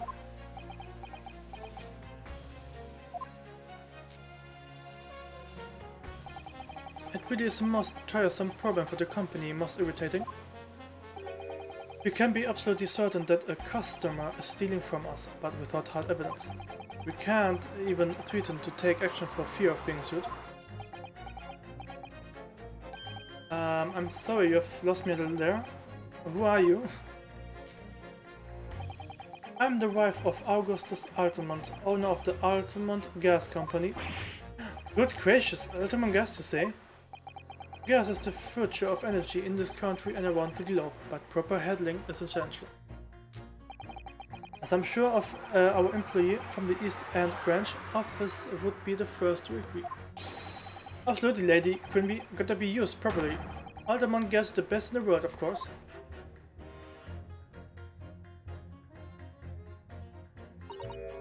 I think we may have solved the mystery of the bow from earlier, Mr. Naruto. Right, he bought in defense to his employer's wife, did he? So would I be right in assuming that the reason Mr. Mitterman was watching what Mr. Shamesby was up in the room? I'm afraid there's no end to the length of population of the East End will go in order to steal our gas. So I really have no choice when the company identifies somebody as a possible fraudsman. But to dispatch a worker to watch the suspect day at night, we are very thorough in our investigations. So you mean the Shakespeare is... I wouldn't come out and say it in public. But you can finish that sentence with a grubby little gas thief. You have noticed the public gallery in here? The eye of a man hath not heard, the ear of a man hath not seen. Faith wouldst thou want me with their words? Way I thou let them penetrate the skin. But seraphs hear not insults, only chorus of angels in song. You may not have evidence yet, but my workers won't stop buzzing around you until they find it. And when they do, you will find yourself blasted back to your angelic heads in an ultimate gas explosion. The Shamesby has been stealing gas. I wonder, Trooper number 4, if you wouldn't mind adding that information to your statement. My pleasure. What is the bit about ripping the thief apart you enjoyed? A little before the part about abject violence, if it's not too much trouble. Yes, of course. This could be it. This could be shift the balance. Yes. Fine performance with Common Thief. Okay. Kann ich nutzen.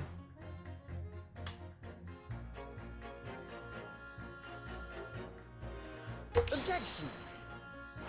Verdammt, ich habe das Falsche genommen. Oh, verdammt. Ja, nicht so gut.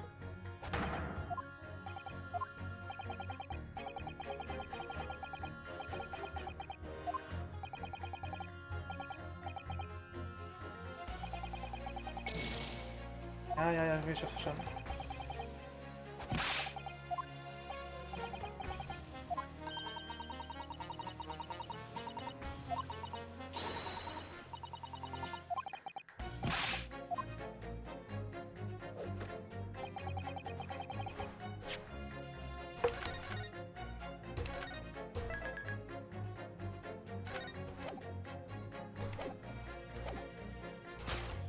So, dann müsste der Stoffliste sein. Objection. Ja, okay, dann machst du doch das. Okay. Those two statements clearly contradict each other. Good gracious. To whose statements do you refer, Counsel? You number 1? What are you yelling about, lad? I presume you have heard juror number 4 statement, made by the wife of the owner of Altamont Gas. Well, yes. The victim, who you claim to be noble, straight-up man, in effect, turns out to be a common thief. So, the good lady says, but there's no evidence, is there? And you and I both heard them say as much. It's true, we don't have evidence as such just yet. But the claims aren't baseless, you know. What? You heard me. Seeing as his operation has already been compromised, I would suggest that the court heard testimony from our East End branch office employee over there. I will do whatever you say, my lady. Gasman's honor.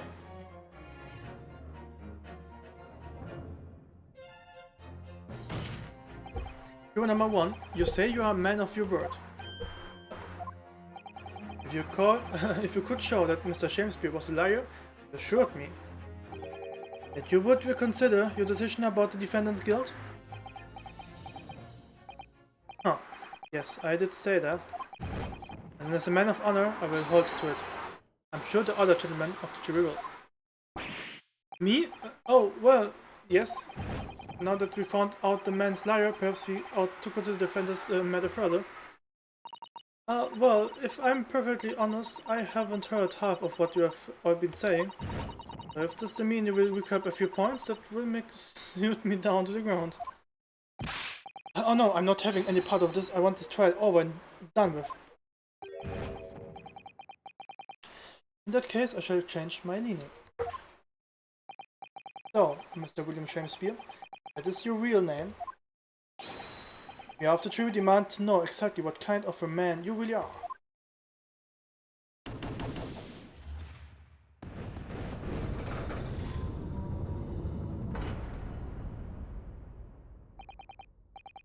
It's 4 jurors. Both are not guilty. Yes, Mr. Naruto. Victory!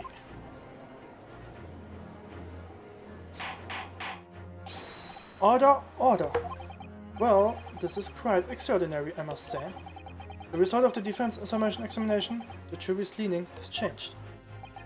Now, only 2 jurors say guilty, whilst 4 say not guilty. I therefore declare this court to be in a state of disaccord and order the trial to continue.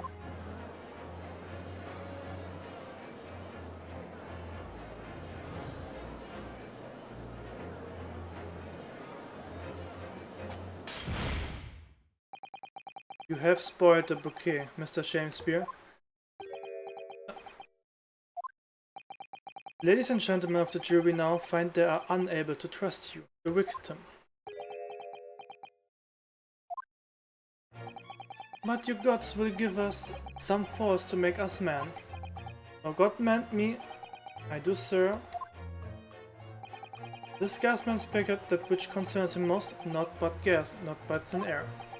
Aye, it burned us pride a while, but it has no substance, and it doth reek foul. Oi, what did you say? Do I take it, Mr. Shakespeare, that you deny the allegations of gas theory? Most certainly, my lord, hath thou forgot? I am as a seraph, an angel, noble of mind, sweet of nature, and verily honest of earth. You very mother pompous beanpole, just cause I haven't got the evidence yet. Mr. Shakespeare, if in fact you are not noble of mind, sweet of nature, or honest of heart, you are a liar, then your testimony should have no sway in this courtroom. Ja. Genau, also Shakespeare gibt es wirklich auch in diesem Spiel und er hat sich einfach nur Shakespeare genannt oder er heißt so, ich habe keine Ahnung. Also die Namen manchmal sind wirklich... This is my considered opinion, that in the present time no other possible culprit of this crime has been identified. Und ihn vorzulesen, ey, das ist dieses komische Englisch. Our testimony heard by the court thus far heavily implicates the defendant. In short, it would not be unreasonable at this stage for me to rule on the case. Oh no. However, in light of the fact that the jury has expressed concerns about the fidelity of this witness, I believe it would be inappropriate for the court not to pursue the point further. Objection! I assure you, my lord, that would be a waste of the court's time. The gas in this case are unrelated. Juror number 4. Yes? Didn't you say before that although you had no hard evidence to prove this man has been stealing gas, you have strong grounds for suspecting him? That's right, we do. Don't we, him, Barker? Absolutely, Lady Quimby. Gasman's honor. Very well then, we will hear your testimony now. You will tell the court precisely why you believe the victim, Mr. William Shakespeare, has been stealing gas. Yes, my lord, I will be my pleasure on the ultimate gas name. If I may, my lord.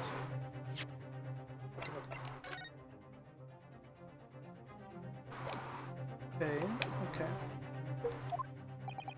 Go ahead, madam. This worker's testimony may have a significant bearing on the good name of my husband's company. Therefore, I should like to take the stand alongside him in a superior role, if you wouldn't mind. Woohoo! Oh yeah, sweet as honey. Yeah. Oh, okay, what? Very well. As an exception, I shall honor your request. Thank you, my lord. You wait till the boss gives you an airful. Oh, it's gonna sting you, mark my word. So you will both testify before the court on the subject of the illegal consumption of the Altamont Gas Company fuel. Yes. Is that clear, my good man? Clear as Altamont gas, my lady. Which is the clearest in the world. Sure.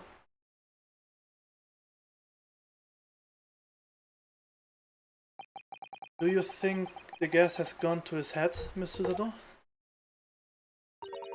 I think the man is just a very dedicated employee, Mr. Naruto.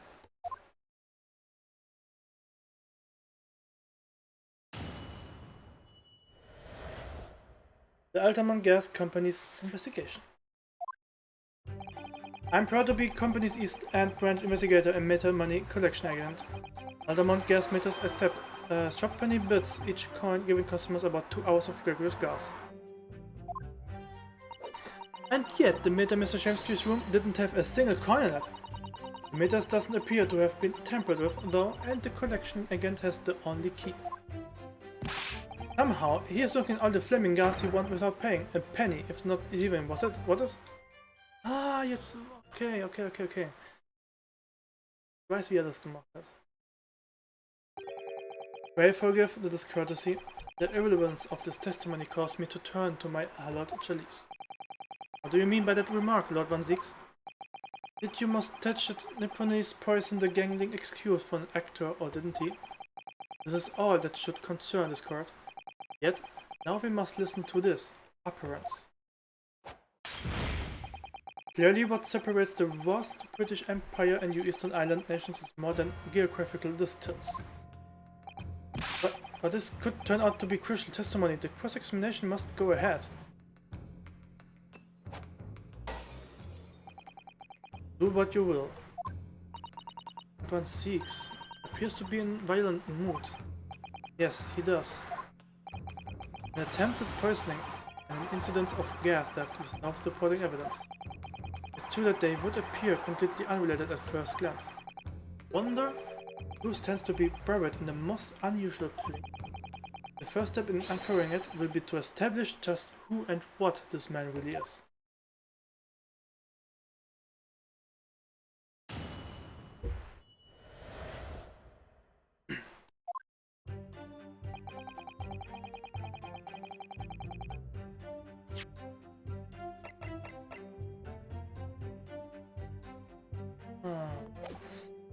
Hold it! So does that mean you enter people's houses in order to empty their gas matters? That I do. I have to try to catch people when they're in, then I ask permission to come inside and do my business. Does that mean you have been into Mr. Natsume's room before as well as that of Mr. Shakespeare? Well, now, interesting you should bring that up, because I could believe now how little money was in this matter. I mean, how the pair of them survived the winter is beyond me, it really is. Knowing Mr. Natsume, he probably spent all his gas money on books. And then, when he finished reading them, he probably burns them for warmth. You will kindly reiterate your statement about the gas meters themselves, Mr. Metterman. Not much to say really, but as you wish.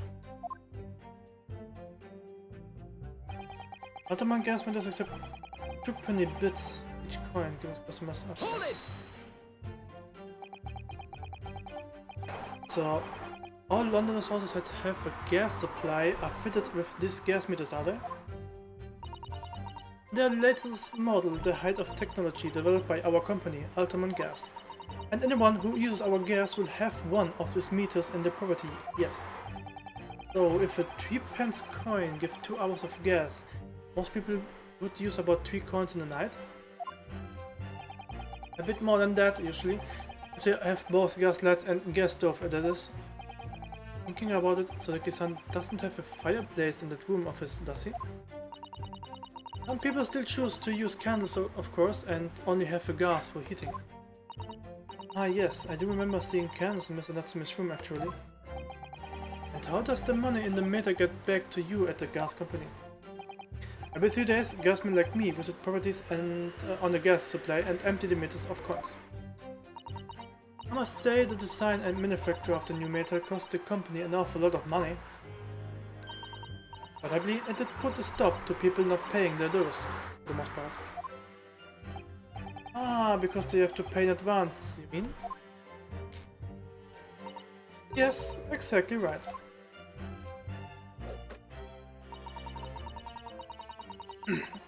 Und natürlich hatte dieser Meter keine Münze, was auch wäre so. Out of interest, how long has this been going on? Weeks and weeks. He's been pinching gas off us for ages. You have examined the meter in Mr. Shakespeare's room, I take it? Naturally, we took it off the wall and went over it with the fine-tooth comb. And found nothing suspicious at all, I presume? No, I'm afraid we didn't. Which is exactly why I demanded a new type of meter to be produced. One with an indestructible look. The Shakespeare Special.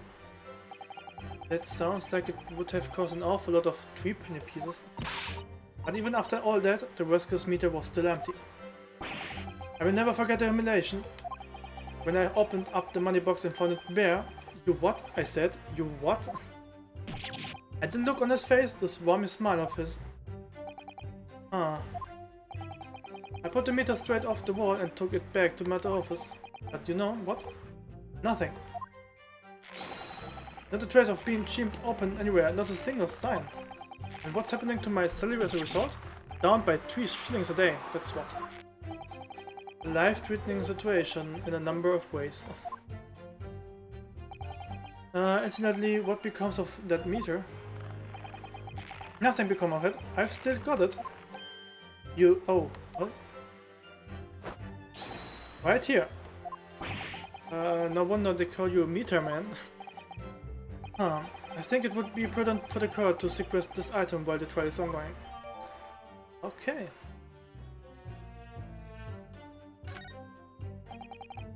Definitely. Although, at first glance, there doesn't appear to be anything unusual about it. Let's move this along, shall we? Continue with your testimony. Though I would say it has much value as the contents of that meter. Oof.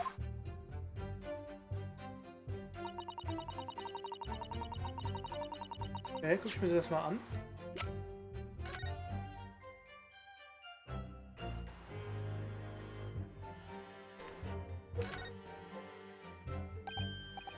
What's that?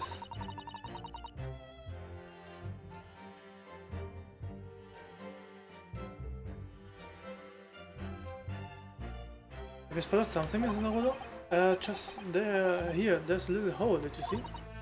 Goodness, you're right. You wouldn't have noticed.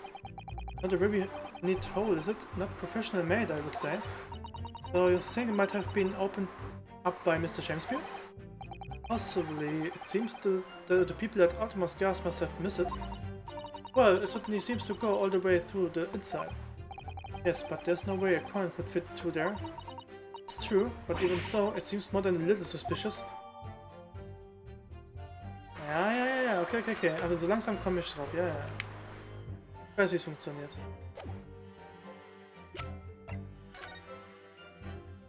Ja. Hold it! There's only one key for all of your meters. Well, in truth, there's another key in the company vault at our main office. But even if someone had somehow managed to get hold of a key, we would know if the coin box had been opened. Oh, how? I came up with a rather clever way to expose any little shenanigans as it happens. You care to explain? Well now, in order to empty a meter, you have to unlock the padlock and remove the cover. But when I close the cover again, I stick a little beeswax seal on it, you see? A seal, like the sort of things you would put on an envelope, you mean? Something like that, yes. Basically, you can't remove the cover again without breaking the seal. Now, in that case of Mr. Shakespeare meter, there were no coins inside at all, as I said. But the seal hadn't been broken either. So that would mean Mr. Shakespeare somehow managed to steal coins from inside the meter without opening it? That would seem so, but that would be impossible.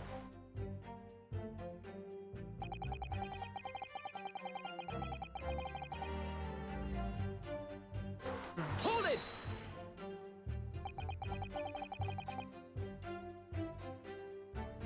Do you know that he has been using gas though? Well now, since I started investigating this block, I've been to this room more than a few times. And every single occasion the lamps have been blazing and the stove pounding. The middle of winter and he still turns to me, sweat dripping down his cheeks and says,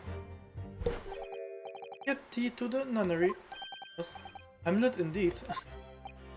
I could wring this block's neck. I get all the hot under the collar, but still, every time I open up the flame meter, it's empty. It's robbing me of my salary too. What's wrong with the world? Where's the justice? But how can Mr. Shakespeare possibly be stealing the money? I don't understand. The simple explanation is right before your eyes. What? A toast to you eventually realizing that Jasmine could be an accomplice. You what? Good lord, eminently plausible indeed. Well, what do you have to say for yourself? Oh please, Lady Quimby, I'm a faithful worker. And besides, if the money as Gasman collect doesn't tally with how much gas has been used, you'll dock our pay by the same amount. You would be stealing money only to have the same amount taken from your wages? Really, that makes no sense. Perhaps the case of losing the battle to win the war? No, I'm not gonna stir up that honestness. If I weren't stealing from the company, I would be finished. It would seem there's no evidence to support the claims of theory made against the victim. Because Mr. William Shakespeare is innocent. Pray forgive me if that shattered some illusions my learned Japanese friend was clearly under.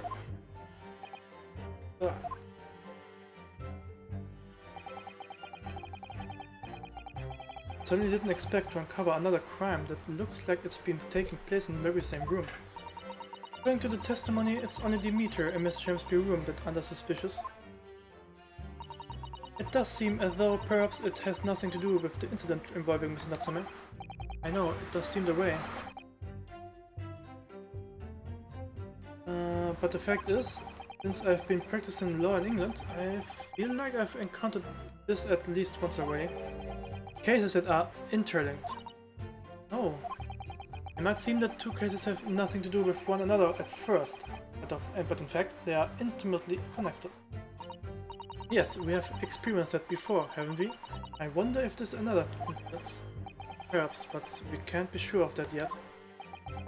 If the Altamont Gas Company has been investigating Mr. Shakespeare so earnestly, there must be something to it, but then, how has he been managing to steal the gas?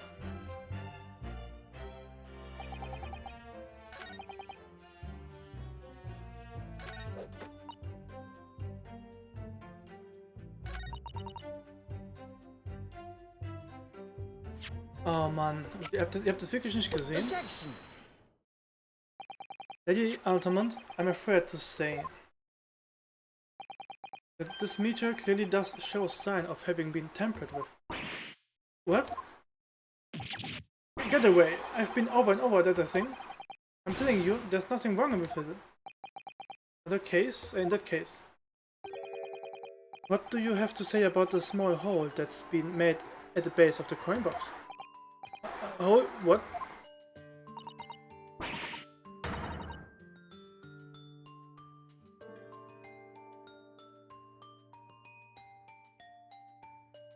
You're right.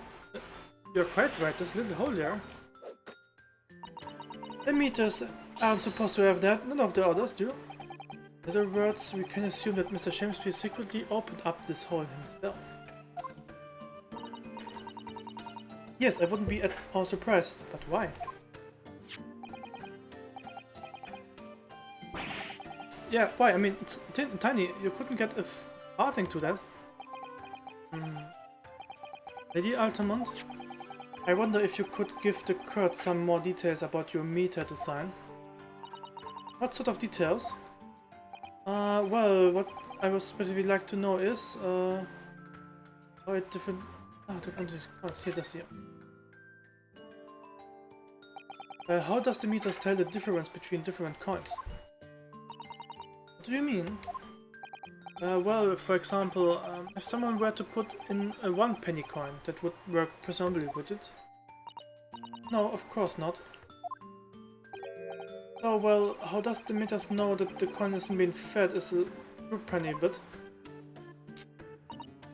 Ah, I see what you are getting at now. The meter tears coin apart by the shape and size, which includes their thickness.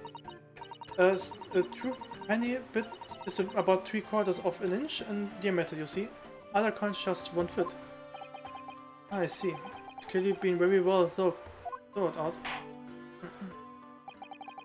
Witness will amend from a testimony with that information in case it is pertinent. As you wish, my lord. The meter is designed for coins the exact diameter and thickness of Germany. Nothing else will fit. Aber ich hab da was anderes. Objection. Verdammt, okay, ich glaube, das kommt später. Okay.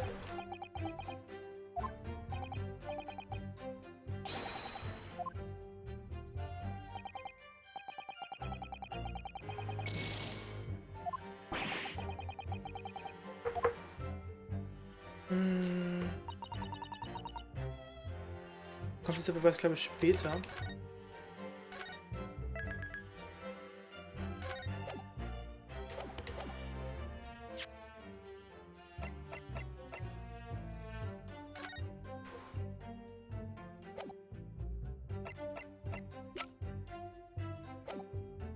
Hold it.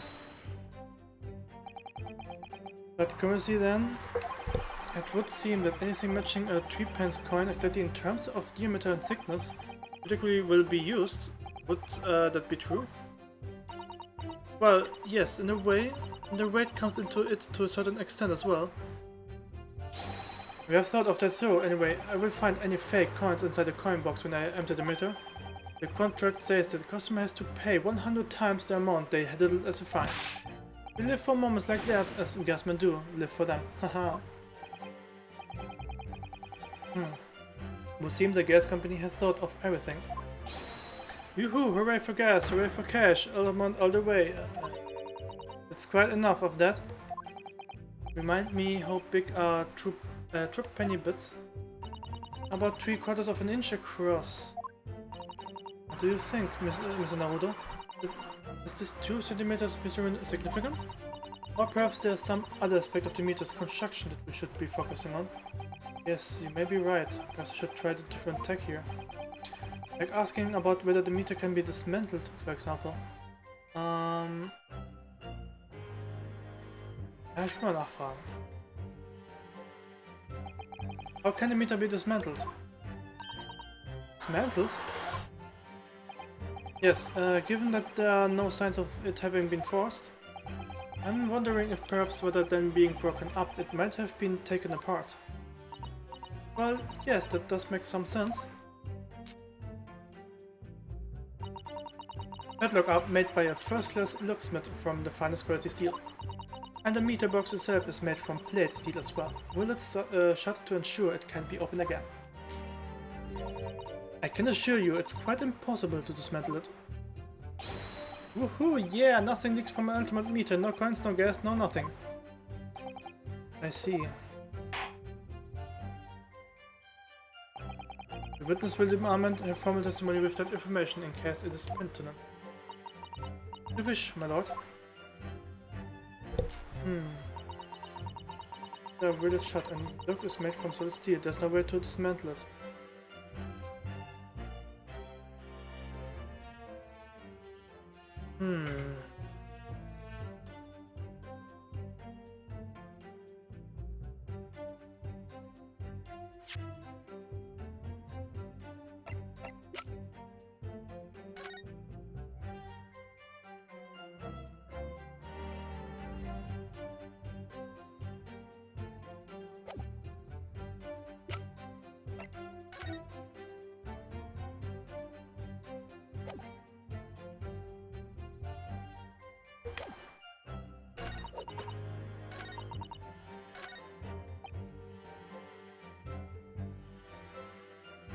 Habe ich das schon nachgefragt eigentlich? Ich glaube noch nicht. Ah doch, habe ich.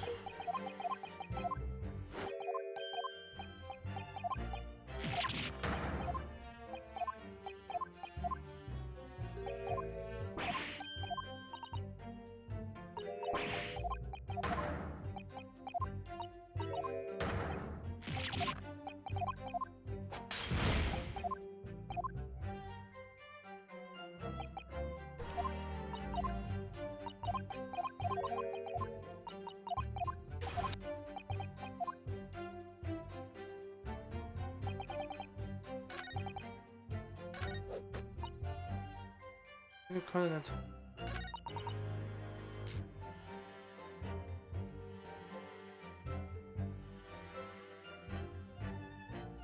Okay, ich frage den mal nochmal nach. Has anyone ever tried? Oh yeah, they've tried, but they all given up before long.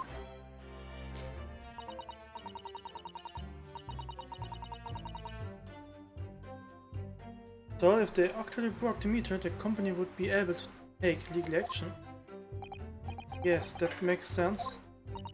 What do you think, Mr. Naruto? Is really the construction significant? Or perhaps there's some other aspect of the meter's construction that should be focusing on? Yes, you may be right. Perhaps I should try a different tech here. Like asking about how the meter different coins, for example.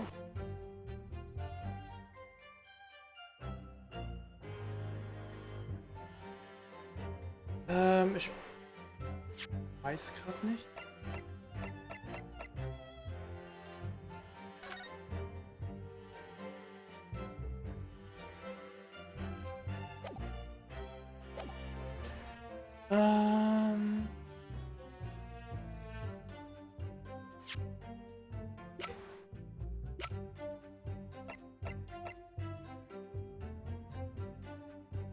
Das hat auf jeden Fall nicht funktioniert. Leider. Ah, ich lass mal kurz.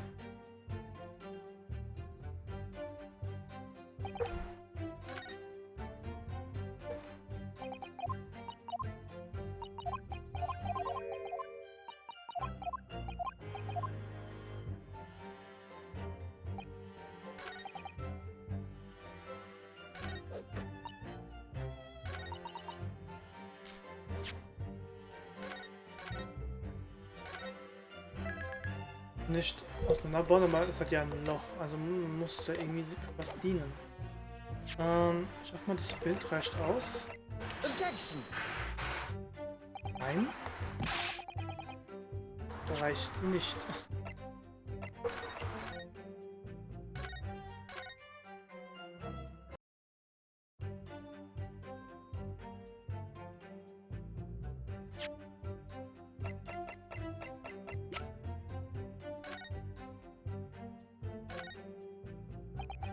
It's a very sturdy looking padlock, isn't it? And the money box is sealed with a beeswax too. So if Mr. Sholmes were to get up to any mischief, he would be found out immediately. Mr. Naruto, mischief of that kind is not the sort of thing that Mr. Sholmes would... You know you didn't finish that sentence, don't you? Well, anyway, it's understandable that the gas company would want to safeguard the money that's rightfully theirs. It does feel a little over the top perhaps, doesn't it? Nee, finde ich eigentlich gar nicht.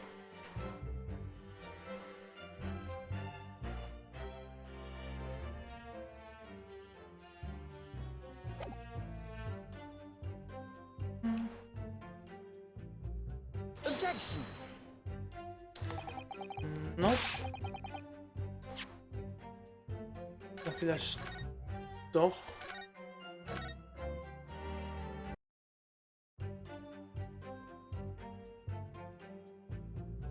Nee, das Bild war es ja auch nicht.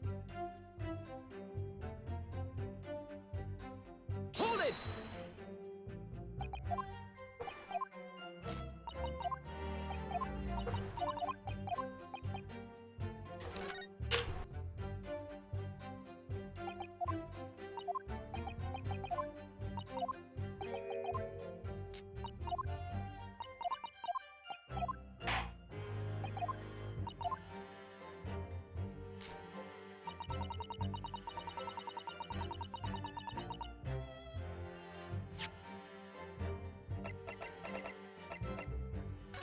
Ja, das war halt hier. Oh, warte mal, warum ist es nicht abgehakt? Oh, look at this bar of soap. The particular depression on the side, about 2 centimeters across. Or 3/4 of an inch. Ah, jetzt auf einmal wird der Beweis geändert. Okay. Do you think we did find the soap at the scene, didn't we? Yes, there are 2 bars on that little ledge just outside the window, so we took this one. But I'm sure that when we first found it, there was some sort of reddish milling in the middle there. I remember it clearly. Yes, but there's no sign of it now. Where could it have gone? Ah, jetzt. Man muss diesen Beweis zweimal untersuchen? Ja, jetzt passt auf jeden Fall. Also eigentlich hatte ich recht mit dem Beweis, aber irgendwie muss ich es mal untersucht haben. So. Let me just confirm something here. And if the diameter and thickness were to be correct, the meter would accept any object as if it were a penny bit. Is that correct? Yes, that is correct. Well, by something of a coincidence, while we were investigating in Mr. Shakespeare's room, we found a particular item that matches the dimensions perfectly. Something the same size as a true penny bit? What was it? The item in question is this. What? Have you been inhaling gas? That's a bar of soap. This certainly looks nothing like a true penny bit, I must say. It looks like I'm going to have to point out exactly what I mean here. What's so important about the soap is this part here. Got it! You have to turn over the soap to see what I mean. Ah. Are you referring to that round depression in the middle of the soap here? That's right. A depression that approximately 3/4 of an inch in diameter. Or in other words, almost exactly the same size as a penny bit. Get away! Does anyone here present have in their possessions a true penny bit? Quickly now, hand over your coins, ladies and gentlemen. Sounds rather like a highway robbery, doesn't it?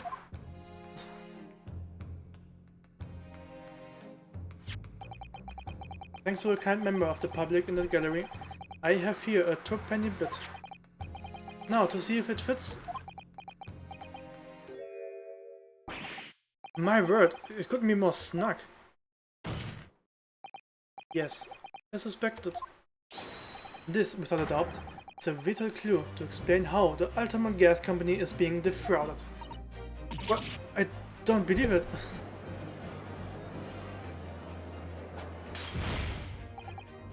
So, your assertion amounts to what? That some inferior bar of soap has a tentative connection to the theft of gas? Yes.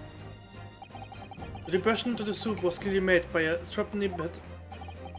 Must concur at least that pushing a coin with some force into a poor quality bar of soap such as this is a remarkably simple way of replacing the coin's shape. And then you could use, well, some melted wax or something to pour into the mold. You could make fake coins in no time.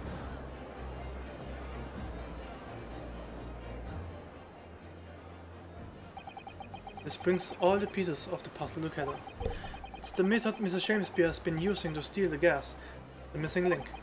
And now, if I follow the chain of thought, it's going to bring me to a new explanation for what happened that nobody's considered yet. But this is all nonsense. If the man had been making fake coins, my workers here would have been found them when he emptied the matter. Right true, Lady Altamont, in the absence of some black magic that could make them disappear. I see. That's what we were dealing with. There's one form of black magic that could cause the fake coins to disappear into thin air, yes. Exactly. And the meter here gives us away. What on earth? There are remnants of the magical meter used, possibly of the gas meter taken from the victim's room.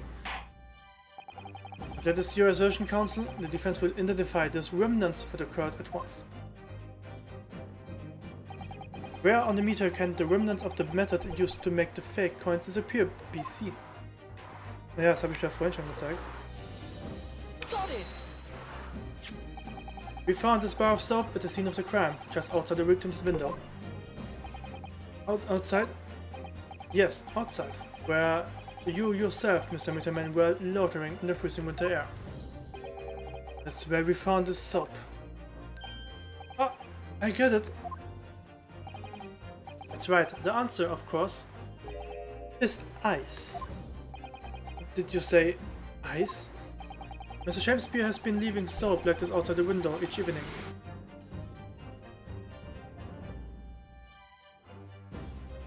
Each evening filled with water. After a night outside in the bitter cold, the water is completely frozen solid next morning. Then he takes the fake coins of ice and feeds them into the gas meter, giving him light and warmth in spades.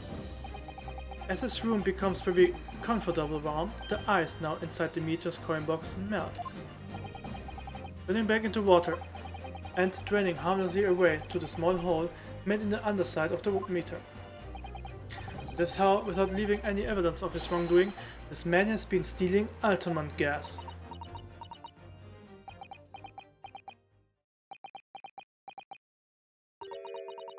Just like that? So simply? Is he trying to make us look like idiots? He's been fooling us with some bars of soap and some water? That's right, madam. I don't believe it. It can't be true. Do you have any idea of how much money we spent to develop that new meter? Now you have the audacity to suggest that a bit of soap and some water can render it totally useless. I'm fairly sure I didn't design it. Evidence. Sorry? I want evidence. If you're going to stand there and tell me our meters are rubbish, I want to see proof. She's very good at enforcing uncountability, isn't she?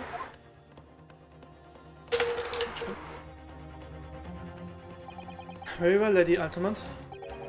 If you would like evidence, I will prove it. What? Huh? Mr. Naruto? Are you saying you do actually have evidence to support this theory? I did notice a trace of something that bothered me a little at the time. And I have a feeling that this theory may have come up with now could explain it. Piece of evidence that substantiates the theory about how Mr. Shamesby has been stealing gas is.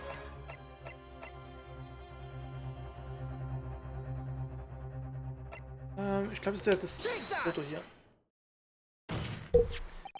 This is a photograph of the scene at the point when the victim was discovered, taken by Inspector Paxson. And it clearly shows the remnants of the crime carried out by Mr. Shamesby. What remnants?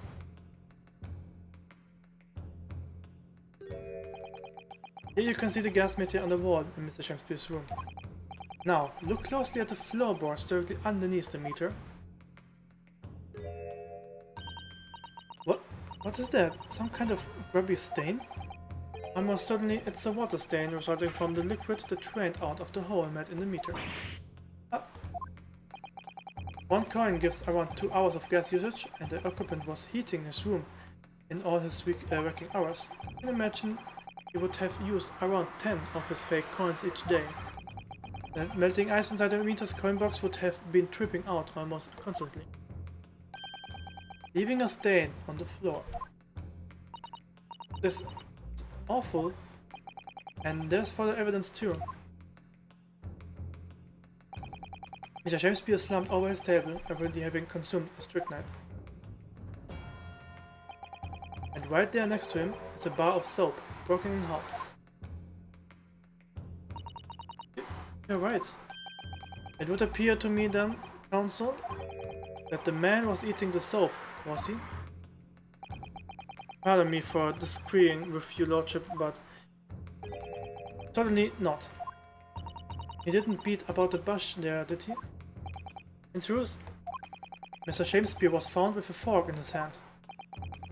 A meal of soap is sounding increasingly like... Do you mean to say he was using that fork to... Yes. To extract the frozen coin from the bar of soap. But the bar broke in half. Or perhaps it didn't go very well? Good gracious.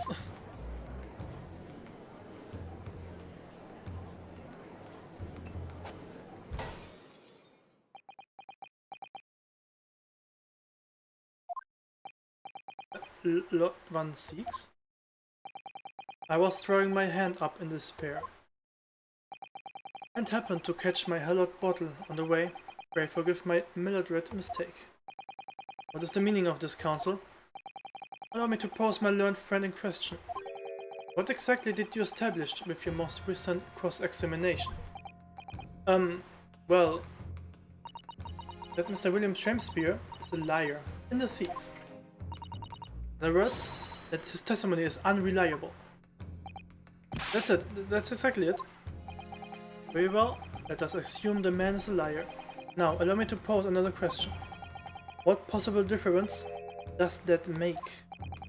Well, we know that suicide can be discounted. Scotland Yard's investigation revealed no sign of another vessel contained poison. and on the night in question, there were no visitors to the room except the accused. Young Asman's testimony, which we have no reason to doubt, confirmed that. Furthermore, the only possible way the poison could have entered the victim's body is via the tea. The court has seen no evidence whatsoever that suggests otherwise. Even if William Shakespeare is the liar you claim him to be, these facts have been objectively established. There are no escaping it. Therefore, in light of these facts, the prosecution calls for immediate adjudication. No, you... What?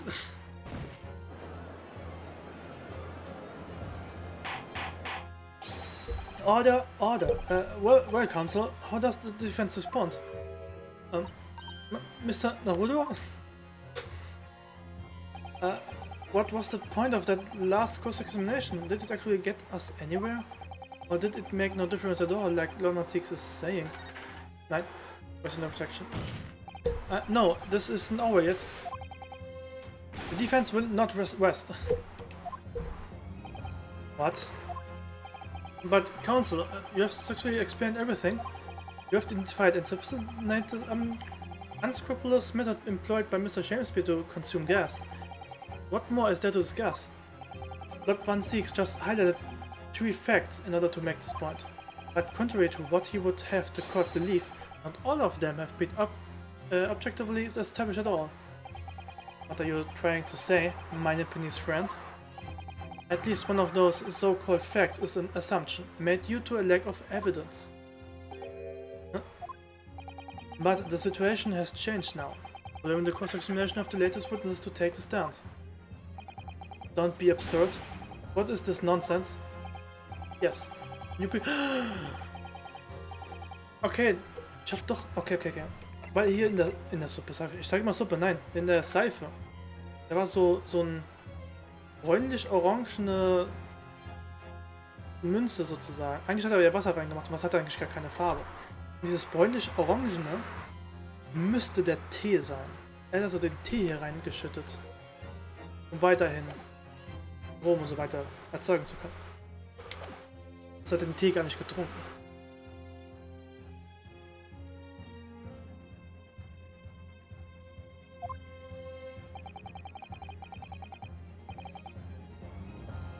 There's a question that we need to consider, namely, was the poison in the tea? We have all been led to believe that the strychnine poison that afflicted Mr. Shakespeare was in the tea brought to him by Mr. Natsume, but that conjecture at best. Objection! The victim has testified that nothing else passed his lips that night, as no other possibility. And since there was no trace of the tea left in the scene, it could be tested for traces of the poison. Objection! As I said, the situation has changed. Because in fact, some of Mr. Natsume's tea was left at the scene. And a particular piece of evidence proves it. Objection! A ludicrous claim. Scotland Yard detectives investigate the scene exhaustively.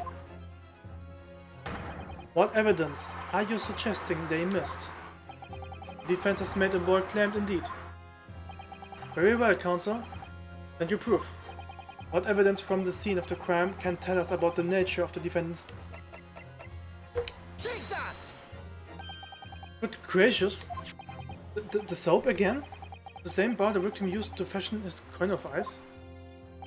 Yes, that's right, my lord. It's just come back to me. Something about when we first found this bar of soap at the scene yesterday. It's more bars of soap. What are bars of soap doing lined up here outside the window? I'm quite certain that when we originally stumbled upon the bars of soap, there was actually a frozen coin in each bar. So you discovered the gas thief coin factory. Fascinating. In a way, yes, but there's more. The coins were found in the soap at the time weren't normal ice. There wasn't something strange about them, you mean? Exactly, something very obviously strange. They were red. Oder rot. The eyes were red. No, you mean... That's right. It's obvious to me now. The fake coins in the soap were made from our frozen tea. What? I would remind the court of a statement made by Miss Natsume earlier this trial. That evening, yes, I did take some freshly brewed tea with me when I was at Mr. Shakespeare's room as a gift. The public water pump outside was always freezed at night, so I brought bottled water especially to make it. And this is the result. Never will I touch tea again. Never. Ah yes, I believe there had been a snowfall that day. It was particularly cold. Sadly, on such occasions, the poorly constructed water mains in the East End are prone to freezing. On the night in question, Mr. Shakespeare, having no running water to use, was forced to use the tea brought by Mr. Natsume in order to make his fake coins. My word!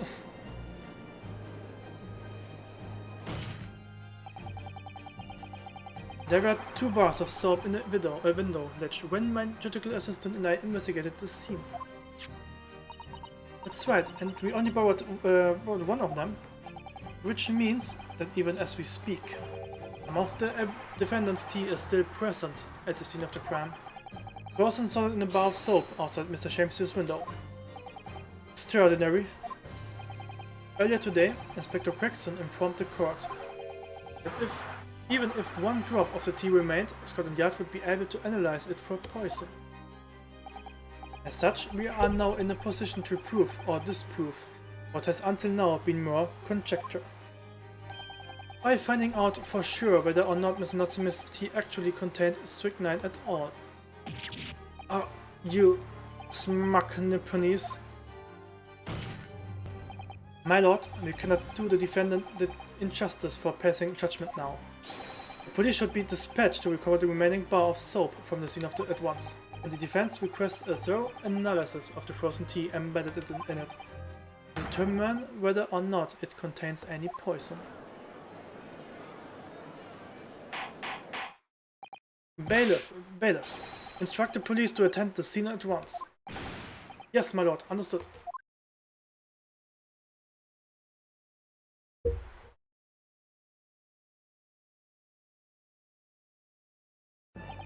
It would seem we have no choice but to suspend these proceedings for the time being. I trust you have no objection, Lord Von Six? None, my lord. Scotland Yard will recover the tea from the scene and carry out the requisite tests immediately. Trial will resume at the same hour tomorrow.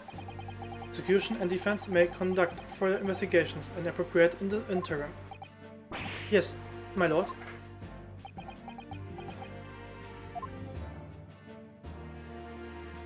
Ooh. Well, we managed to scrap through this somehow. Thank you, counsels. The court is adjourned until tomorrow. Erstmal, dass mal ein Gerichtsfall vertagt wird. In dieser Spielereihe. Und genau hier mache ich eine Pause. Passt perfekt. Und will mal was zu essen machen, dann heute Abend wieder was. Complete. Geht's heute Abend wahrscheinlich dann weiter.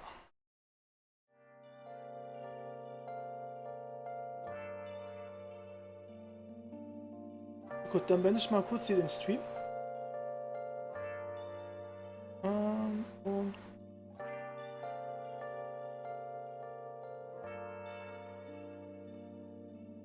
genau. Ja, ich bin zur Hälfte fertig mit dem Fall.